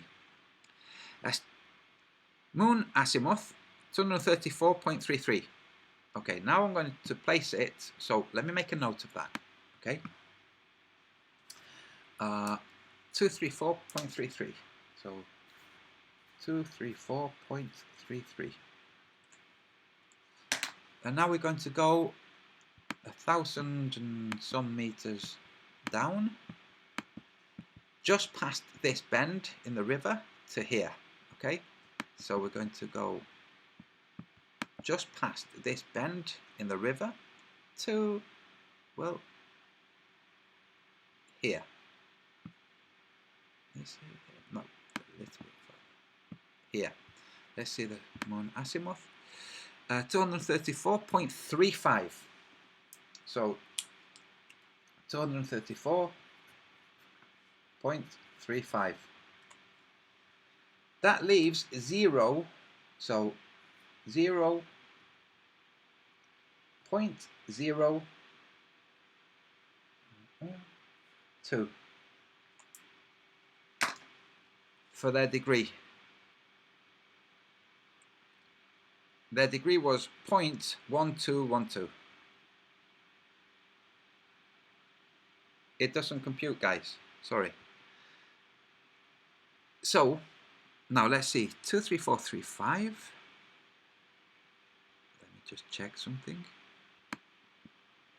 Oh, that's even worse for them.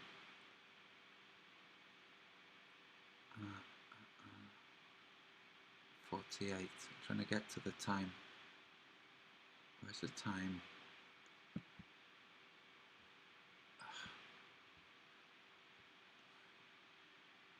Oh, 3:48.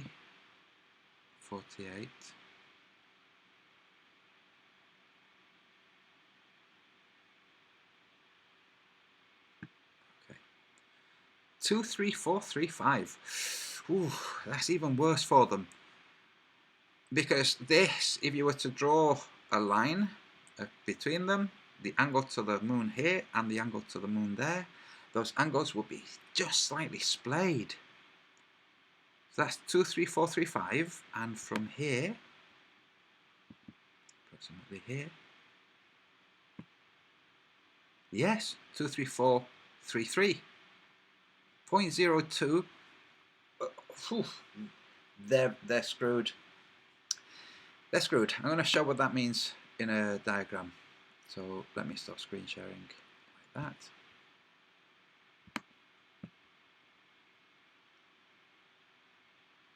Where's video?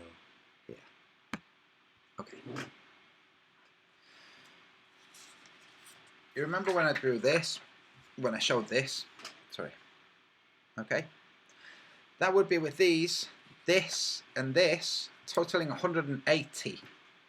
Okay.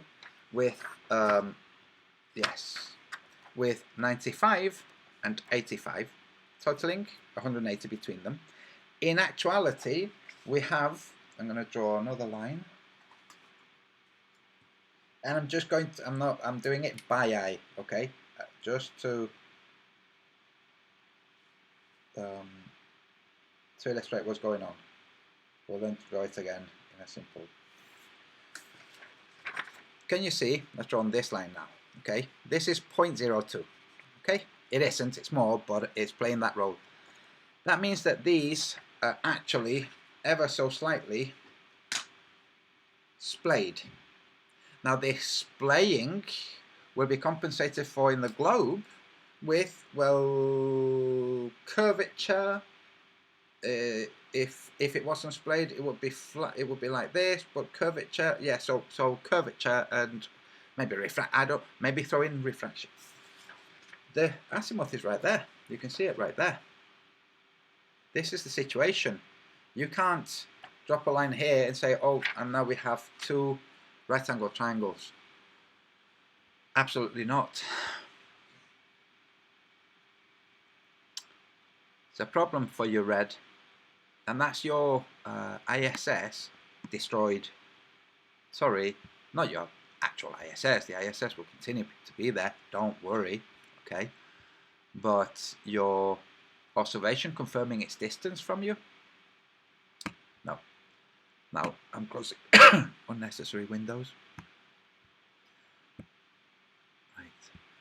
And I'm going to again reiterate, because you see, the poor guy, because he feels insecure that what I'm showing is going to hit a chord with a globe believer, he keeps compounding by saying, no, but look, if you've assumed that you have 4, and you say that half of that is 2, and the other half is 2, then it's 4.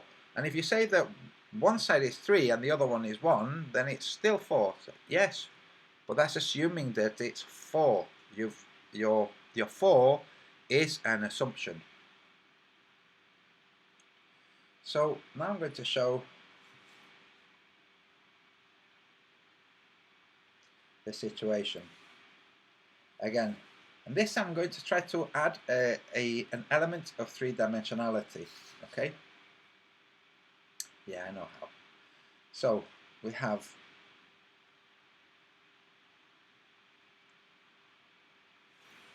just over 90 degrees here, and also just a smidge over 90 degrees here. Yeah. Here. Okay, that's what I've drawn. Just slightly more than 90 degrees. You can't bring those to join and become 90 degrees at the ISS or beyond the ISS at the moon. ISS and ISS. This, in the world where this is the situation, which appears to be the world with the azimuth, would tell you there's ISS here and ISS here. So ISS and ISS. Same ISS. Wonderful. That can't be what's really happening unless there really are 2 ISSs, unless there are 2 moons, or the moon is just like the sun and just like the rainbow, and the ISS is just an interruption to that. Just putting that out there. Okay, this is one situation. Now, for Red to understand the problem that I mentioned earlier, when you make an assumption like this, okay, so this would be their triangle. This is not their triangle, but this is their playtime triangle, the triangle that they made so that they could use those formulas to triangulate a point in the distance, okay, or a distant point. You need a right angle here, but this was their situation, and they didn't have a right angle. So they fabricated a triangle, but if you were to fabricate a triangle from the details that they were using to fabricate theirs, okay, just vague details, baseline, distance, point in the distance, okay, then you have to incorporate orientation, okay. So if you incorporate orientation, then you could fabricate a playtime triangle like this, in which case you can't establish the distance to the ISS here, and you can't establish the distance to the ISS here. Now this is the line of sight, okay, in the playtime triangle. This would be the line of sight here, and this would be the line of sight here. Now the playtime triangle says, well, that can't be happening, what must be happening is this.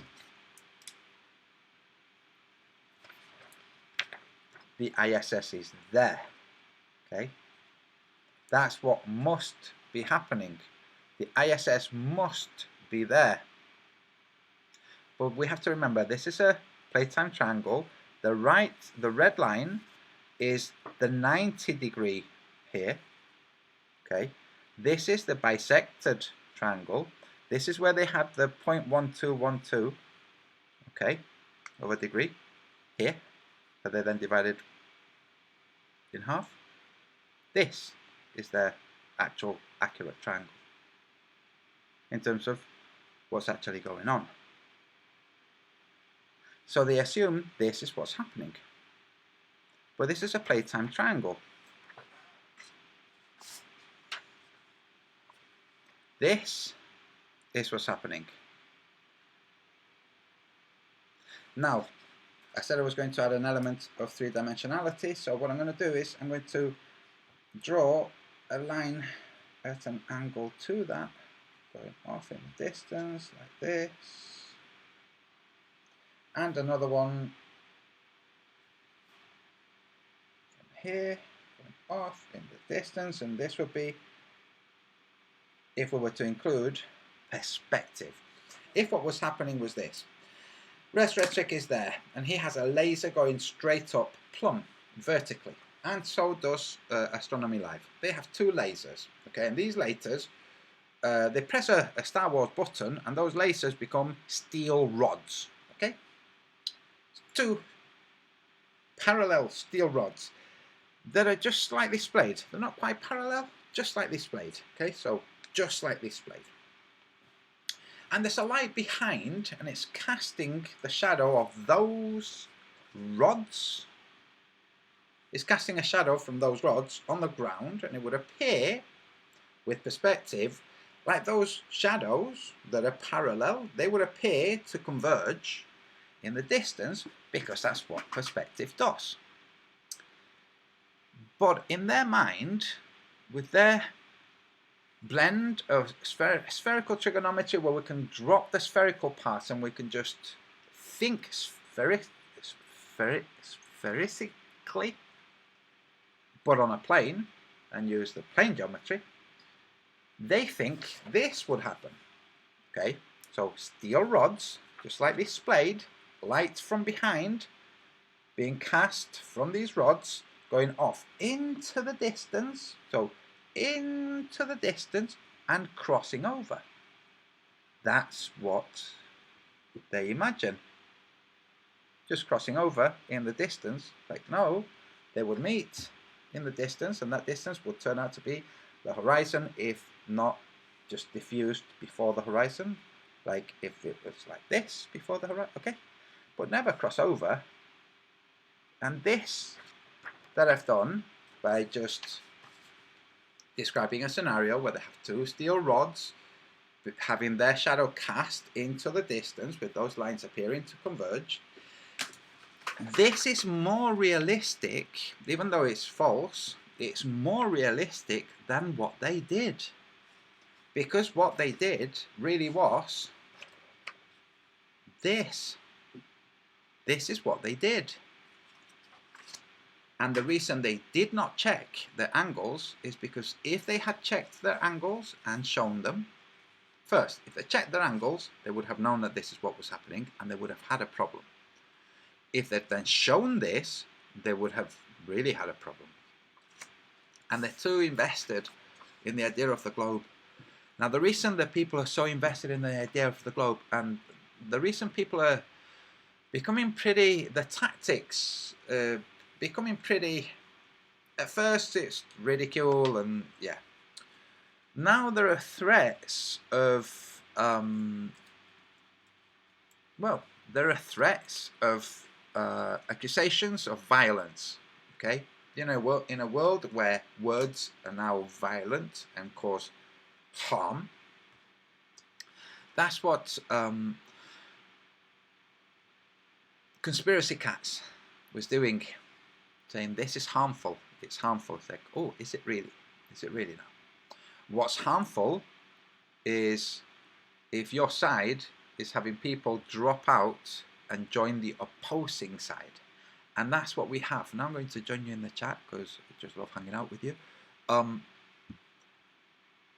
What's happening right now is this. every single, and this is one of these prima facie truths, every single new flat earther is one less globelink. It's not, there isn't a pool of undecideds that can join either team. This isn't politics. This is the real world, and people are waking up and realizing, oh, wait a second, this doesn't quite compute. These guys say that they've established the distance to the ISS, but they haven't bothered actually following the steps necessary to establish the distance to a distant object. They haven't bothered following those steps, which are 1, a baseline, and 2, your angle and the other person's angle. That's how. Without that, you don't have anything. And what Red and charlatan, fraud,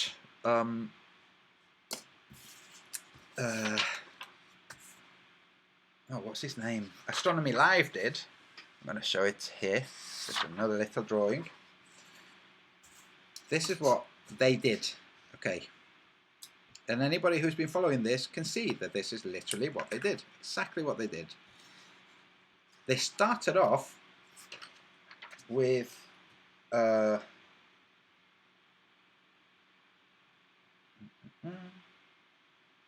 started off with an isosceles triangle that yours truly said you can't make an isosceles triangle if those are your data points.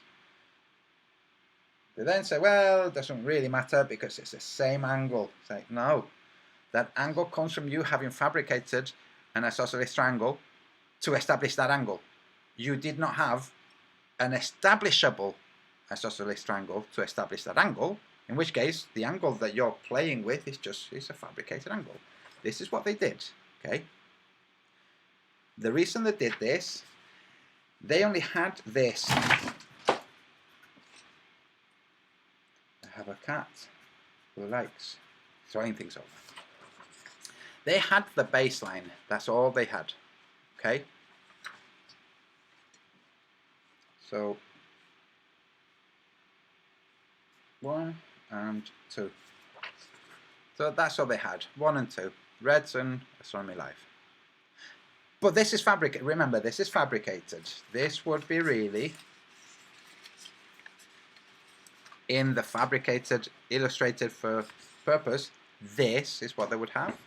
But in reality, in the real world, if they were going to be at all accurate, they would show this, okay? And it doesn't work. Of course it doesn't work, which is why they created this. They don't have these angles, okay? They don't have those angles. But they need these angles to establish the distance to the ISS. Okay, they need these angles. Without these angles, they can't establish the distance to the ISS. So they created this triangle. So they could then establish this angle here, and by establishing this angle here,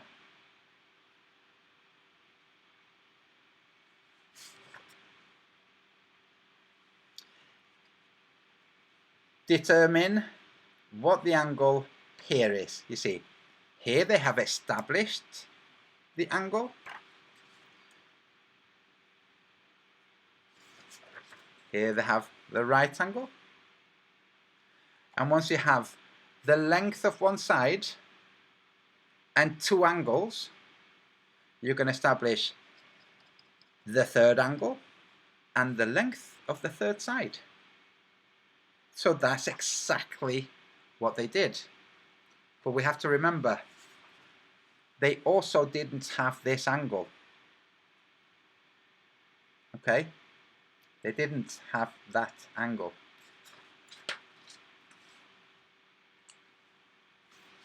It's literally quackery, just made up. Ice to Sea. Oh, I want to issue a public apology to Ice to Sea. I offered to join her on a hangout yesterday, or maybe have her on a hangout. I don't recall. We were going to do a hangout together, but father duties, things I'd forgotten I'd pledged to do, were, well, it came time to me to do them. May I please use a wrench for linking purposes? Ice to see. Yes, you may. There. So I just wanted everybody to know, and I wanted to apologize too.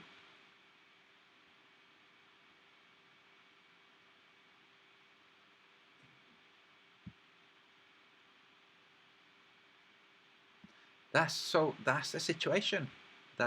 It really is as simple as that.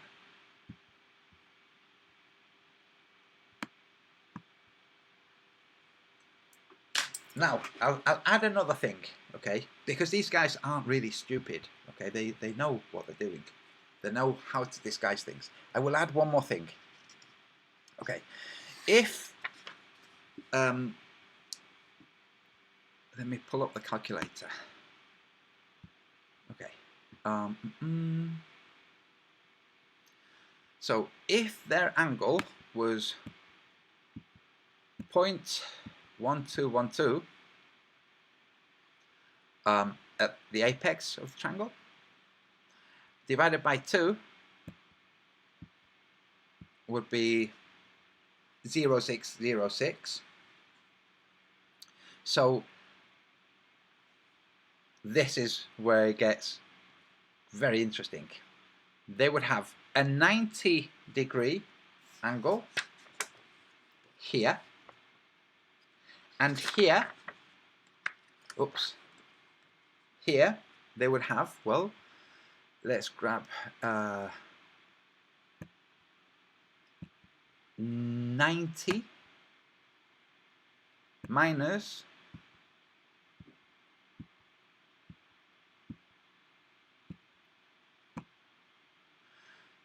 the angle here, that's to say here for either of them. Based on this fabricated playtime triangle, the angle here, with this being 90, that being 90, would be 89.9394. That would be their angle. And with that angle, there is absolutely no way that you can establish that the ISS is 315 miles away over the Earth. Just not going to work. Anyway, there you go.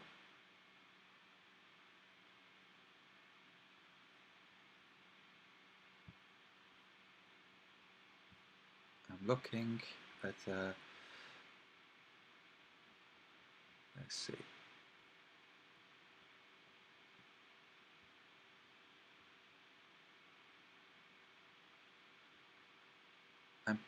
I'm hitting a link that was shared by Ice2C. I'm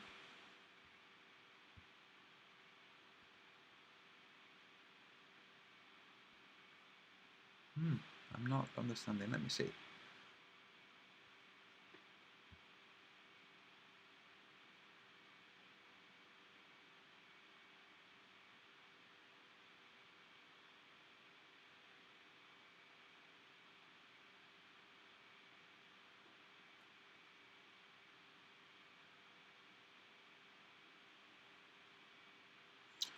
Oh, okay.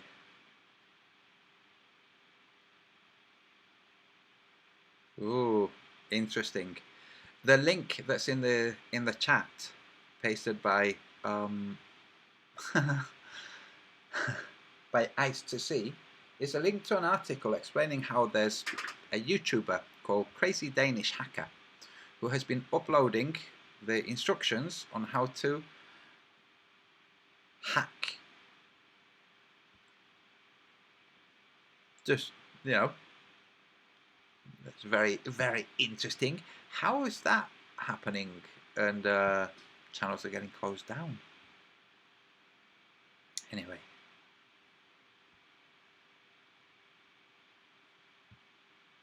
Thanks for that. Nice to see.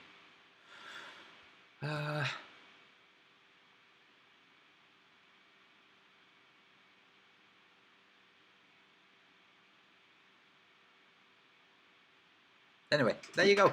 That's pretty much it. That's what I wanted to cover. Can't think of anything else that really needs saying.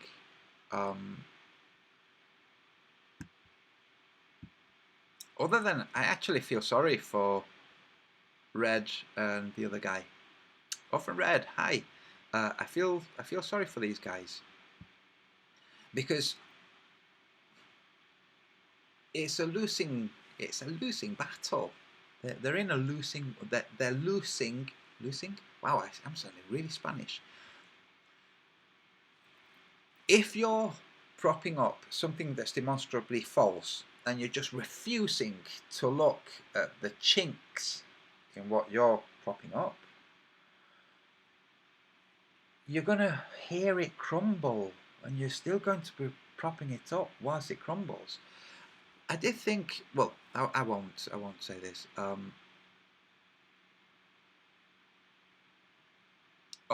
Wait, I have a correction. Okay. According to Peter Harrington, that was not Astronomy Live swearing, it was AT2 Productions swearing. Okay. Is that Vincent? Let me show you why I ask.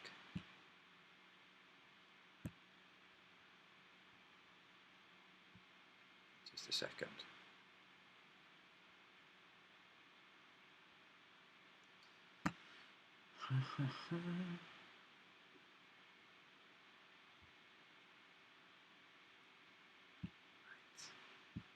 Just give me a second.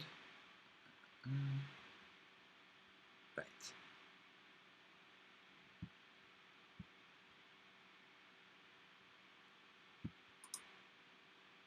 Alright, yep. Our actual distance to the center line, as much as we are distance perpendicular to the path the space station took, the center line just gives us a way of measuring that. I was positioned in the parking lot on the right side of the map. Red was positioned on the walkway on the left side of the map. The green line is the direct distance between myself and Red. We tried to position ourselves as perpendicular to the center line. Okay. No, they didn't. Okay. Jared. Okay. I'm not sure. I don't know. I don't think it was AT2 Productions. Could be mistaken. Wouldn't be the first time. And guess what? When you're mistaken, nothing really bad happens when you acknowledge it, you know? Like it really, like the world doesn't start turning.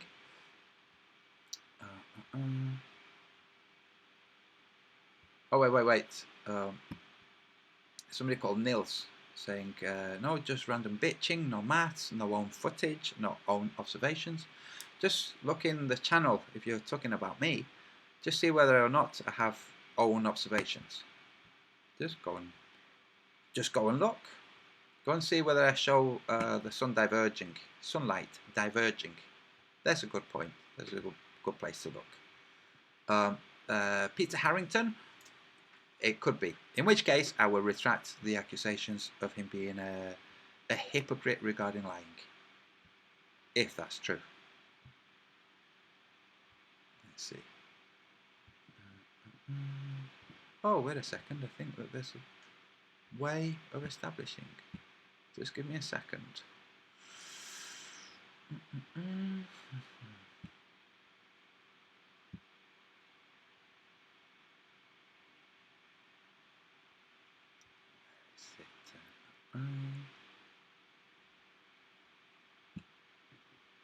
Okay, pause.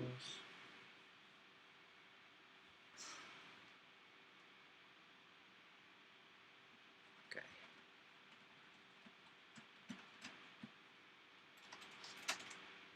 Let's turn on live. Hey guys, this is Garrett Wong,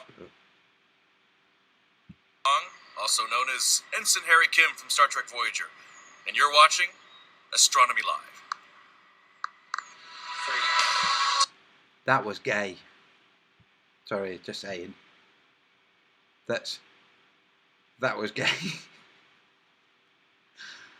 This is somebody from Star Trek, and you're watching Astronomy Live. Like, oh, okay. Sorry. Anyway, never mind.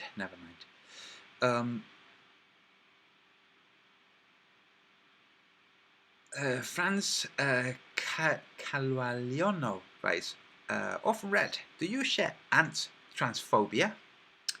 Transphobia? Wait a second. That women are women and men are men? And pointing that out is wrong, is it? This is just brilliant. Anyway, we've left the topic of Red. The poor person, the poor guy. Like, dude, if you're gonna use trigonometry to establish how distant a point in the distance is, you use the formulas for establishing how distant a point in the distance is. That's what you do. You need a right angle, and you need your angles.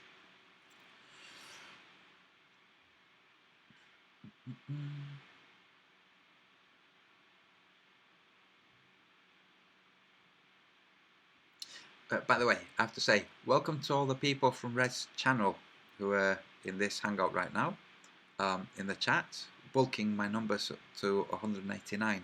Thank you. Miles Davis. Antonio needs a biology lesson. Miles Davis needs to see...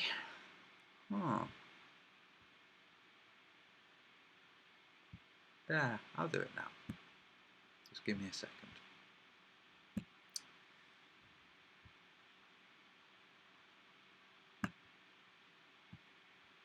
Just give me a second.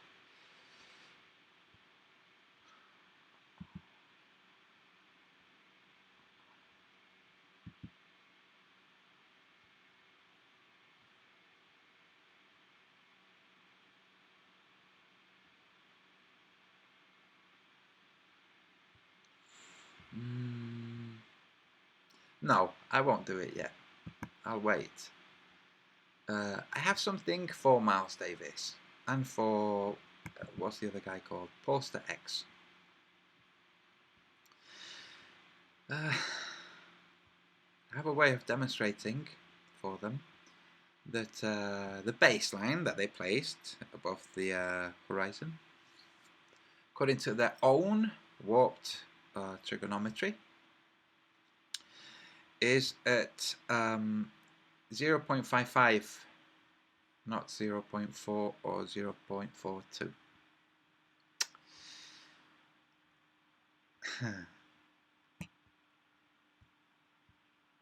But I will show it out in the next couple of days. I'll show it, and I will show it hopefully with Jenna Fredo. There you go, I said it. Right, where am I?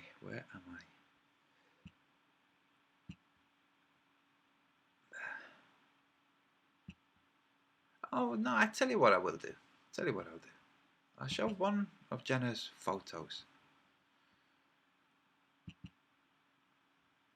Yeah, this one.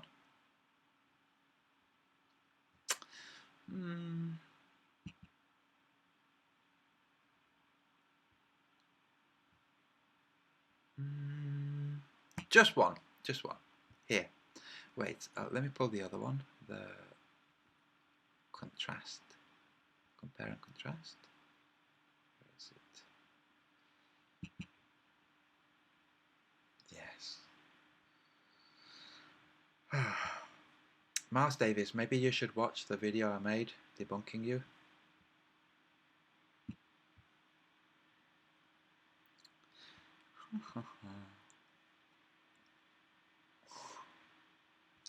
Okay, let me screen share. Display capture, there you go. Oh, what's this? Well, first, let's look at this one. Okay, this is taken from a video. So this is a still from a video. Okay, and in this still from this video, some globe believers say, well, why can't you see the bottom of the things? It's like, well, two reasons mainly. One, there's compression. So where you think the rest of the building is not what's going on. The building is there, but compressed. But you say, why can't you see the bottom? The reason you can't see the bottom is, well, the trees. That's right. This is another photo from Jenna. This is a photo, sorry, not another photo. This is a photo from Jenna Fredo. And this photo is taken from the same location. And this dark blue band you see there is, well, shrubbery. Shrubbery. Trees and bushes and whatnot. That's right. Now, let's compare this image. Oh, wait, let me stop screen sharing. I don't want to give everything away. So, I know I'm a right tease. Let me pull one more up. So close that one. Not needed. What was it? Oh, yes. This one. Okay. So, now we'll screen share again.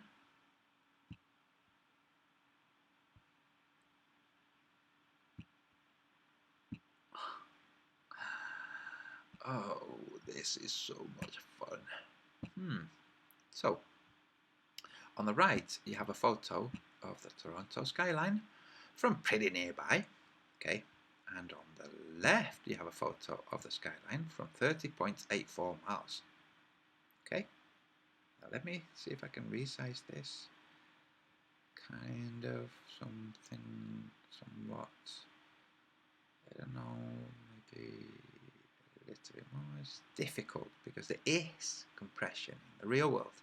Okay, now look at the shape of the Rogers Centre. Move it over like this. And there's the shape of the Rogers Centre. You can almost see this roof line or wall line. Okay. But between the observer and this, so place yourself where this photo is taken. You're on the water.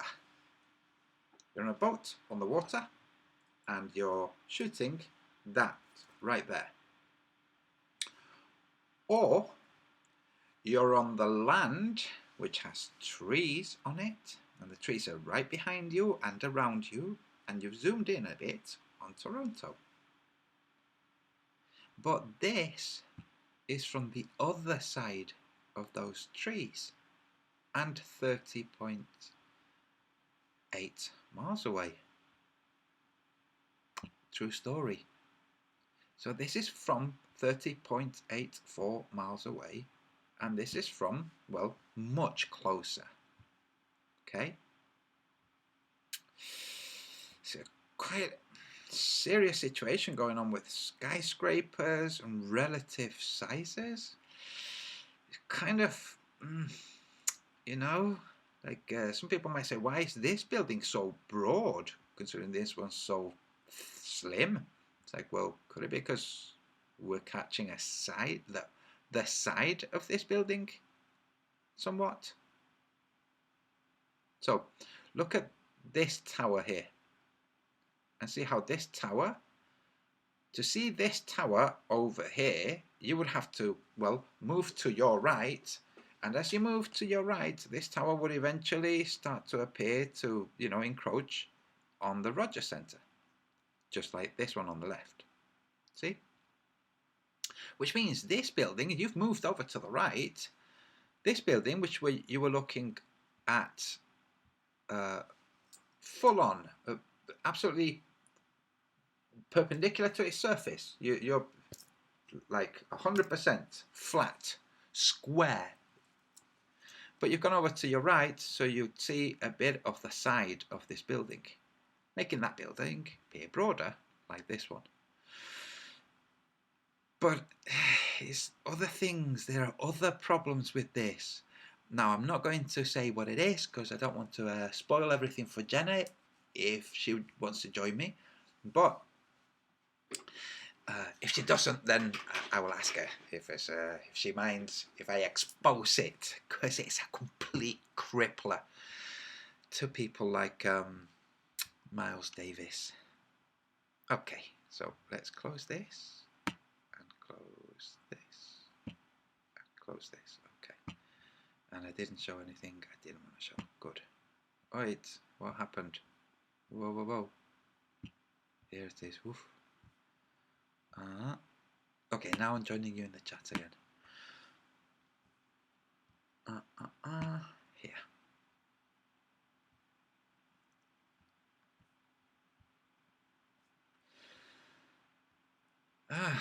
Good gosh. Looks like we're being joined by more and more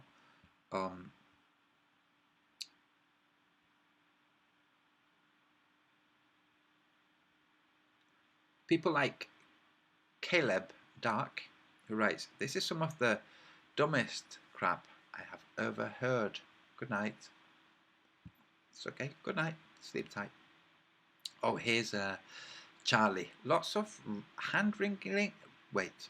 Lots of hand waving to explain something that is simple on a globe. Charlie, look, pal. On your globe, you shouldn't be able to see the Rogers Centre. But in the real world, we do. Sorry. The Rogers Centre should be, I don't know, is it 50 meters below where it is? Something like that. Might be more.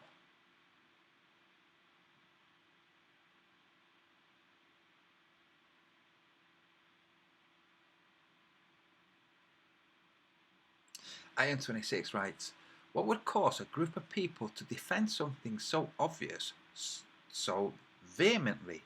Isn't the science in? Don't you already have 99.99% of the population on your side? You will not change any minds here. So really, what's worrying you, Globelings? Is it that our numbers are growing, and our numbers growing mean your numbers diminishing? There isn't some third group of undecideds that could join your group or our group, and they're joining just our group, but your numbers remain stable. No, every single new flat earther is an ex-Globeling. Sorry, but you have to deal with that. Every single new flat earther is an ex-Globeling.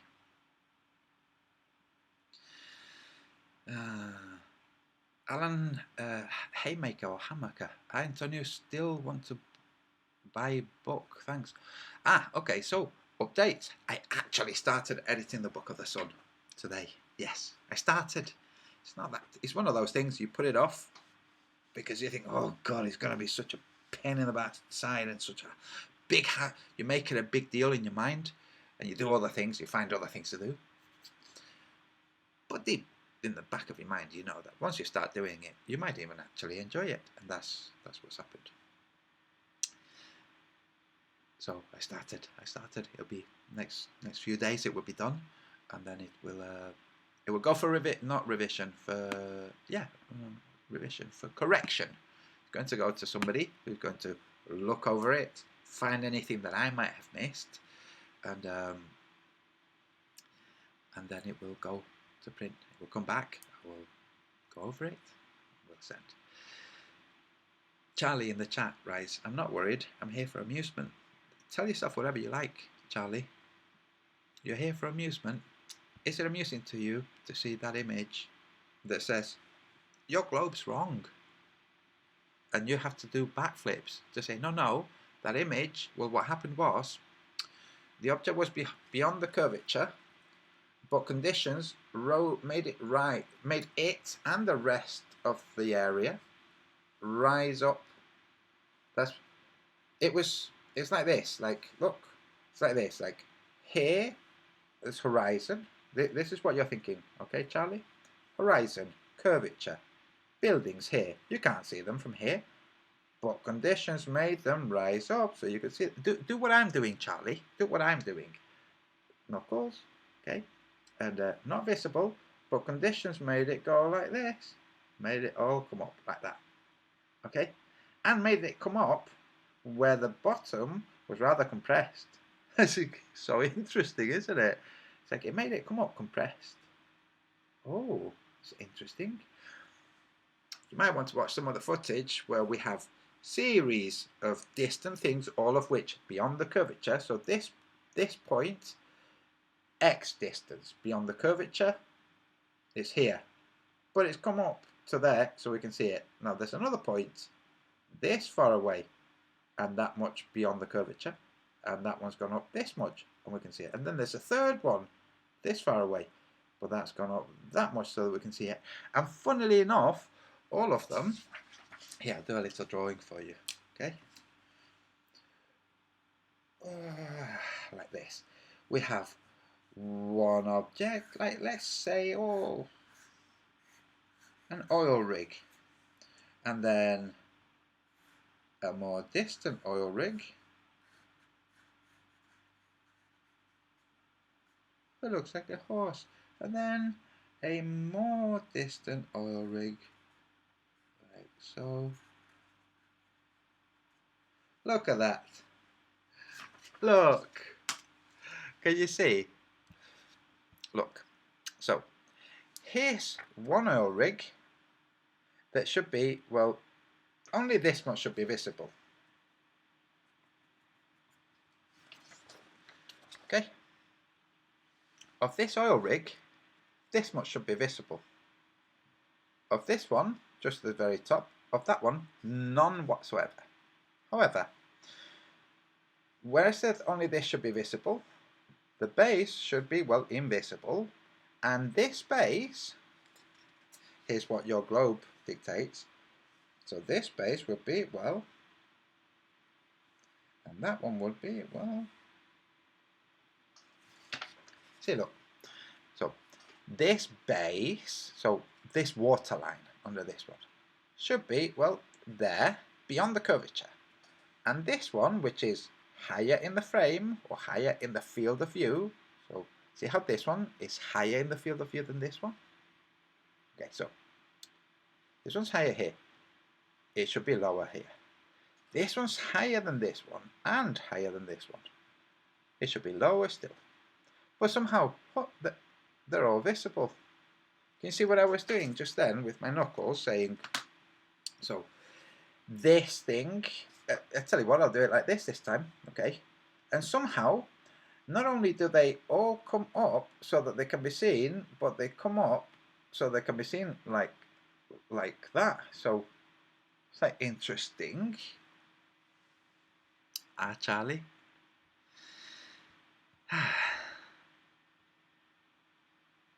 Charlie. Explain what I just showed, like this, okay? You can say, you think I don't understand atmospheric refraction. It's like, no, look, yes, I really do. You don't understand atmospheric refraction. We understand atmospheric refraction. That's why we understand compression. It was us that pointed out the compression. Astronomers have worked with compression for a long time. It's a known thing. Here we have compression. There's Toronto skyline, compressed. You, Grobling, said, no, where's the bottom? The bottom. Excuses. To us, it's funny. To the people in the chat, it's funny. You, Charlie, people like you, are funny. The scion of balance. 5-year-olds can draw better. I'm sure they can. I mean, I hope they can. Did you think I put a lot of effort into this? Is that what it is? Did you think that I was trying to do my best? Anyway, Iron26 writes, is that superior mirage on top of the center? Does that make it a mirage of a mirage? I'm not sure if there's a building behind it, and I'm not sure if it's a portion of that building. Wait, let me see if I can pull up. Yes, I can.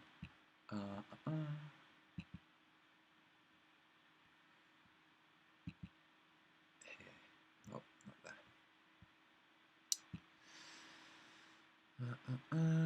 There's a building behind the Rogers Centre. Let me see if I can pull something up now. Just whilst we're chatting.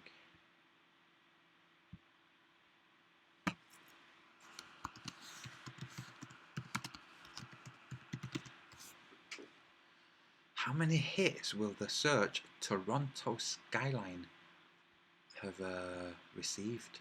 There'd be somebody there saying, "I knew I should have got that website, just Toronto skyline."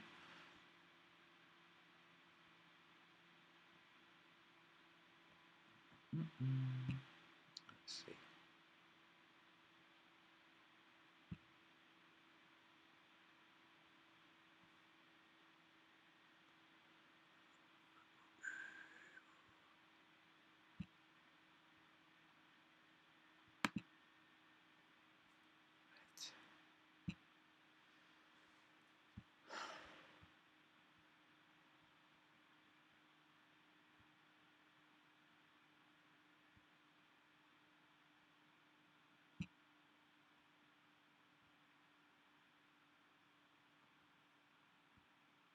I'm just looking through a whole bunch of different photos.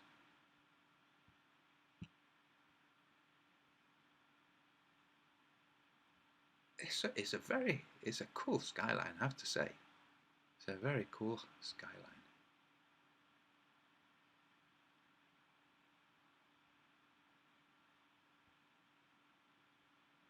Oh. Very cool.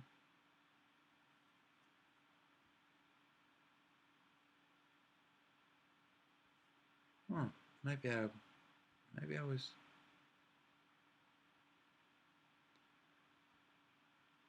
Maybe my mind was superimposing different cities or different buildings. I'll look another time. But yeah, so let's assume that it's a mirage. Okay, that's what I thought it was. I thought that's mirroring a portion of the roof. Like, oh, okay. Do mirages mirage like that? Isn't one of the conditions of a mirage that first, so skyline, that first it be flipped and then something here? So it would be real world, here flip, so this would be the flipped part, the small mirage. Not in the mind of the Globling, what must be happening is real world, flip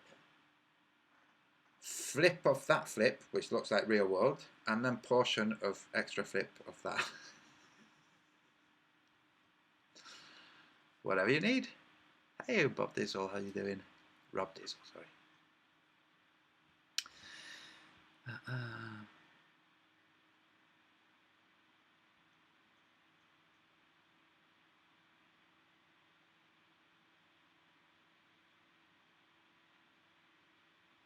I tell you what I found the most interesting lately, just from these last few hangouts, that comment from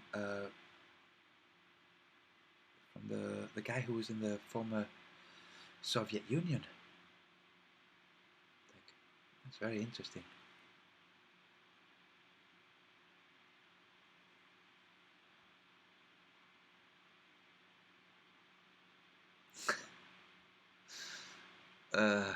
Nice to see.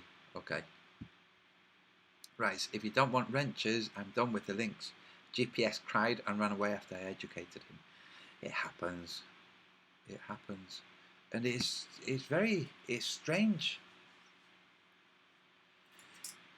It's strange knowing At what point, like, are we being cruel? Like forcing people? Well, just no, are we? Heck, I was just gonna say, putting these things out there, making them available for people to make them go, oh my god, oh, the world might not be a ball. Is it cruel? Because it does bring unhappiness. It's like, no, what the heck? Since when has truth been something that you should not mention? No.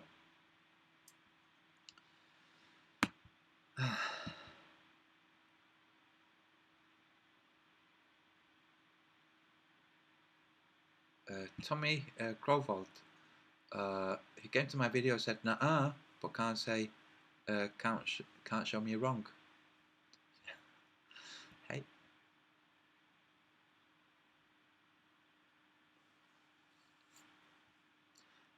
But Red's thing, if you've joined more in the last maybe 10 minutes or so, if you've just seen me just saying nothing much, rewind and see the demolition, the demolition and the education of somebody who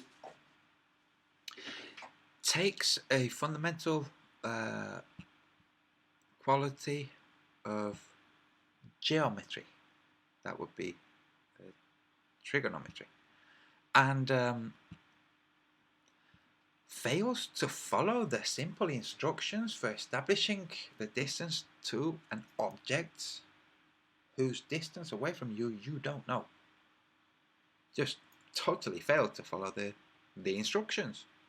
The instructions are baseline, angle, and angle in the distance. You can't do it with just one observer saying, okay, well, I'm just going to arbitrarily drop a line in that direction and project a 90-degree angle from where I've said, and I'm going to look here, and based on there, I'm going to have this angle here, and there you go, I can figure it out. It doesn't work. You need another observer.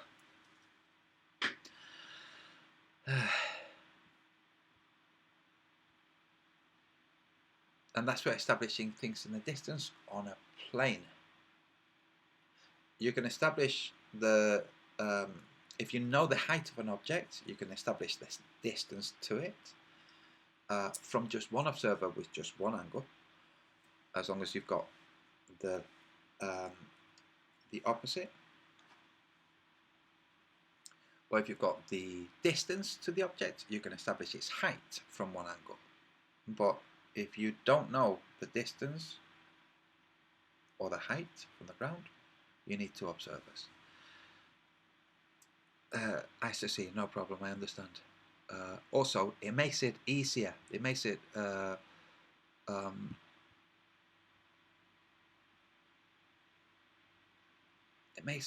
more enjoyable when you don't have a wrench. Because when you have a wrench, you feel like, oh, should I be kicking this guy out? This guy is being rude or whatever. It just makes it enjoyable. It's like, oh, you know, it's beyond. There's nothing I can do. Okay, guys, listen. I'm going to bail. I'm off to dinner, says Rob Dizzle. Have a good one until chat. Antonio, Rob Dizzle. Bon appetit. Enjoy your dinner. Okay, folks, I'm going to bail. Thank you very much for your time. Feel free to take up any portion of this or just replicate any portion of this your way and just show it to people. Say, look, this is how you might do something correctly, and this is how you might do something incorrectly, and this is what these Globlings did. Which of the two did they do? They did the incorrect one. And they sit complaining that I didn't take the 4 that they assumed and worked with that 4 with mathematics to see whether or not it's 4. It's like, no, it doesn't work like that. Right, that's it, folks. I'll see you later. Stan Smith, dude, I just saw you come in.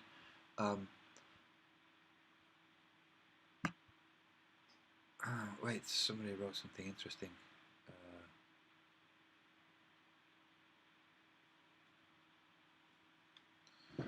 This is interesting.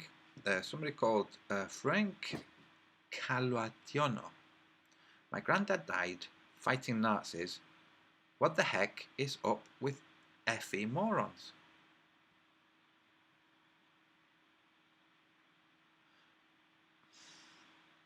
I could make a very cruel joke about your granddad's level of intelligence if you think that that's a sensible sentence. What the heck have I or any other people in the chat, what the heck do we have to do with your granddad dying fighting the Nazis? Nothing at all. What's wrong with you? Okay, my parting comment, if you hear any flat earther talking about the FE community, just say FE über alles to them. Let's see if they get it. Why are you saying that, Antonio? Deutschland über alles and FE über alles. It's the same thing. So keep your eyes open for people who try to ensnare you into communities whose leaders you don't know. Okay, bye.